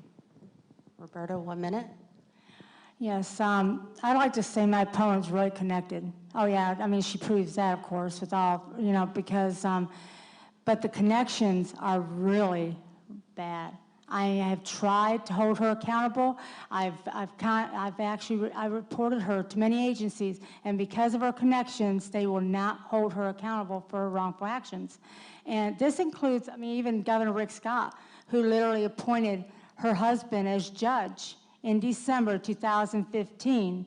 Okay, now we've got a clerk of court who has a husband as a judge, and technically she works for her husband because he tells the clerks what to do, what to file, how to file, where to file. So technically, now she's got a husband that she's working for. Paula, 30 seconds. Well, there are 21 judges in Pasco. I don't work for judges. The judges don't work for me. We're all independently elected or appointed, and I report to the governor. The governor is the only one who can remove me from office, and we all have our own statutory duties, and we perform our duties. All right, this next question is for Roberta, and this comes from the audience, and it's kind of twofold. What makes you the most qualified person for the position of Pasco Clerk of Court, and why do you want to be the Pasco Clerk of Court? When I first started running for office, I never thought I'd ever be in politics. It wasn't never something that I ever thought of. But I have an organization called Citizens Against Legal and Moral Abuse. And the one thing I will fight to the end is corruption, if I know about it. If I know something is wrong, I'm going to fight it, except for the fact that I honestly didn't know I had this much fight in me, okay? So that's why, and what makes me qualified is because I'm not corrupt. I care about the people. I would want to do what's right for the people. I believe that we should have an open-door policy so people can come in there and voice their concern. Start a list of what people are concerned about and start making improvements based on those comments that people from the county provide. I mean, do what's right for the people. And right now, what's going on is not right at all. And as long as we continue this, I'm not stopping, even if one way or the other, no matter what happens in this election, I am not going to stop. She needs to be held accountable. And I can't believe our government's come to this. I really can't. It's absolutely horrible what's going on. Paula, 1-minute response. Well, all of the evidence, so-called evidence that she has been sent to the Commission on Ethics, the Florida Elections Commission. She reported me to the Florida Department of Law Enforcement and many other agencies, and there have been 3 lawsuits that have gone to the appellate court and Supreme Court. Everything has been dismissed. Everything has been denied. And we have a well-run office, and we care about integrity and professionalism. And it has been 5 years of her accusing me of wrongdoing, and it's just not true. If you go on to my campaign website at www.cuttingforpascoclerk.com, you will see the evidence. I don't believe in stating something unless I can show the evidence to prove it. So if you go on there, you will see. All right, I have a question for Paula O'Neill. And Paula, I'm sure you've thought about this often, but if there was one question that you could ask Ms. Cutting and be certain you'd receive an answer, what would that one question be? I really don't have a question for my opponent. Thank you, though. All right, thank you. Any response, Ms. Cutting? Yes, I would never use my employees to help in my campaign, like the ones wearing her shirts and stuff like that, clapping for her. And I feel that that's very unethical. And so some, if not most of them, are all her employees. And I know a few of them in here right now.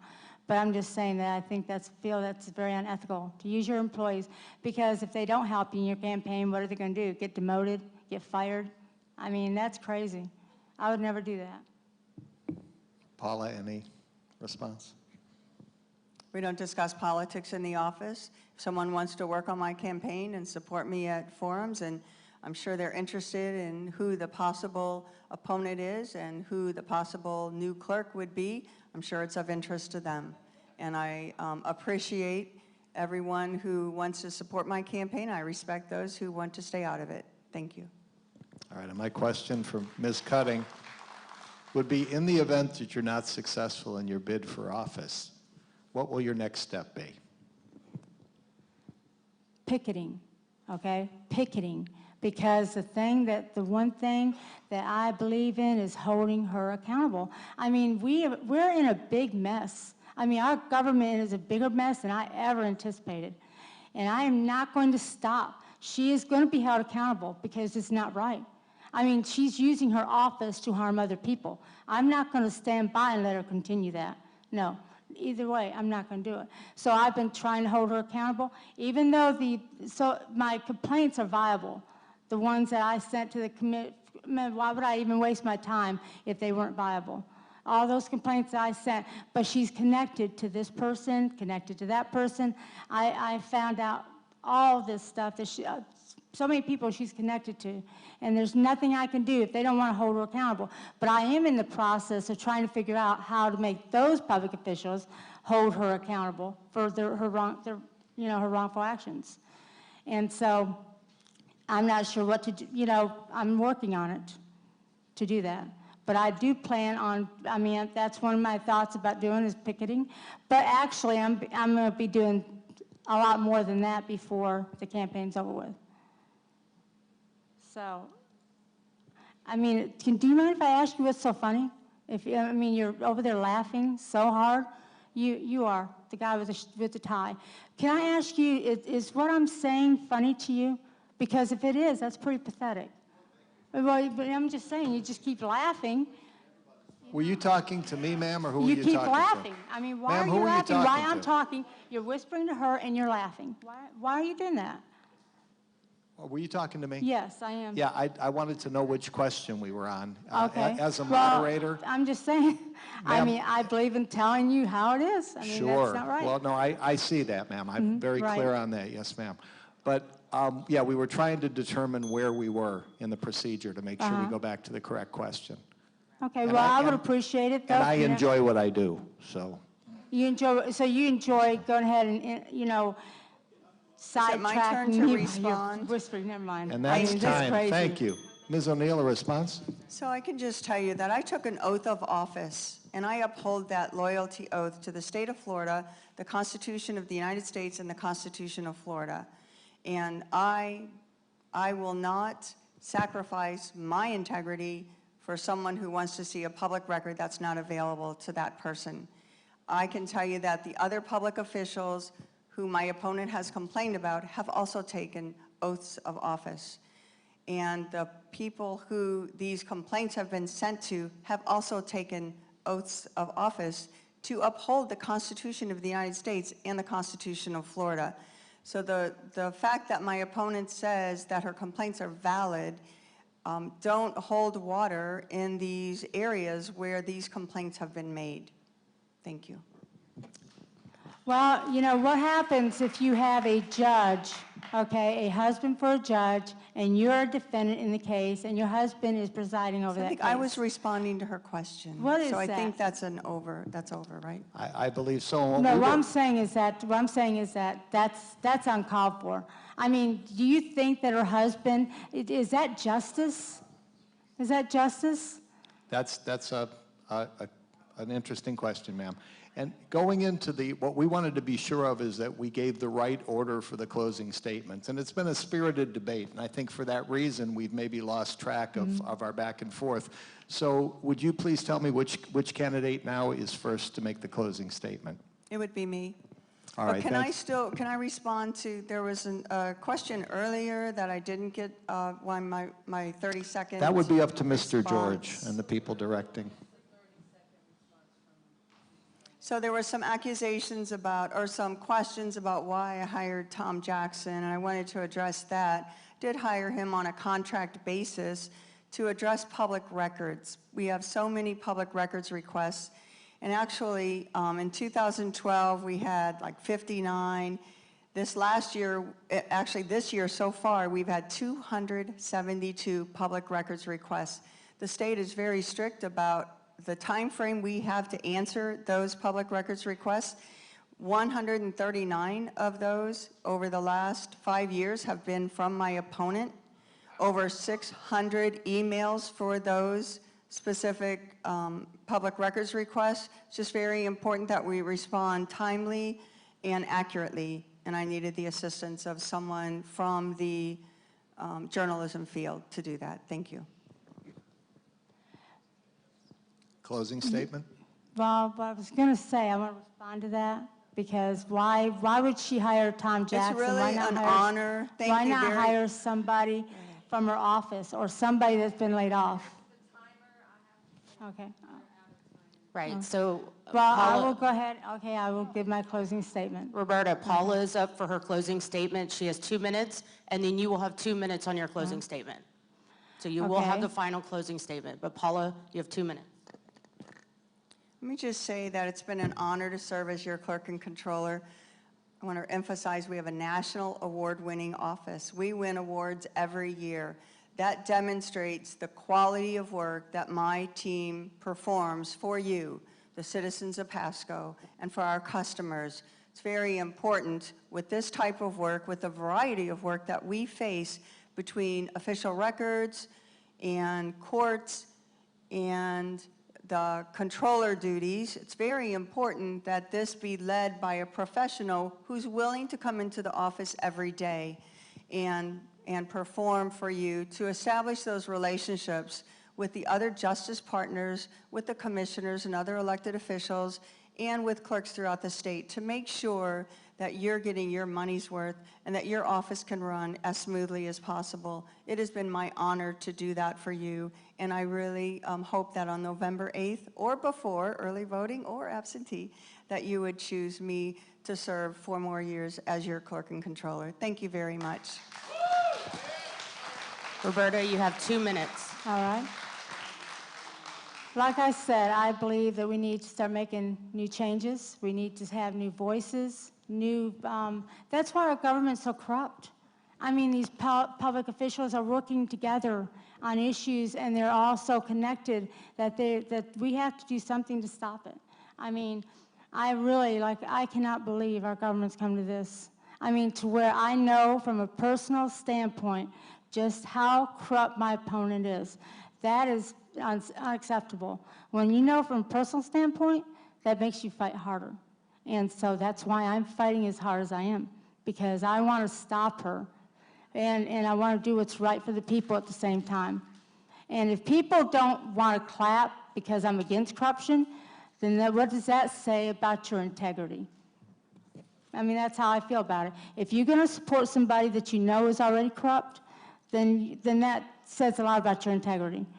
So, you know, that's where I stand. I believe that we need to do what's right for the people. We need to stop these public records violations. There are horrendous. I mean, I've talked to people numerous times. I hope I can get them to come forward. But even if I don't, I do have evidence on my website to prove it, to prove a lot of things.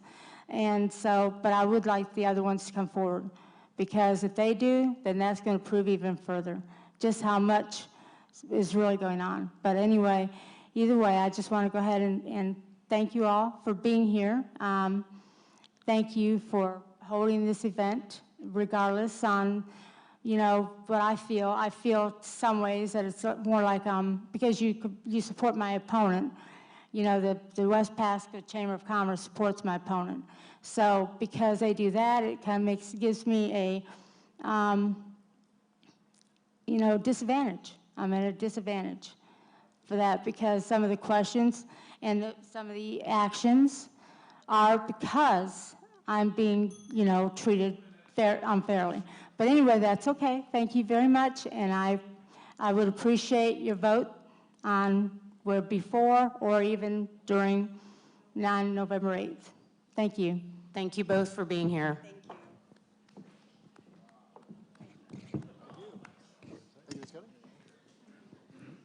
Thanks, Paul. Appreciate you coming. You bet. Thank you all for coming. Have a great night. Don't forget, on WeBeam TV, you could see it. Public Policy Committee, second Wednesday. Just for clarification, the Chamber doesn't actually support any person, so any candidate. I couldn't even think here. But anyway, thanks for coming. Have a great night. Be safe.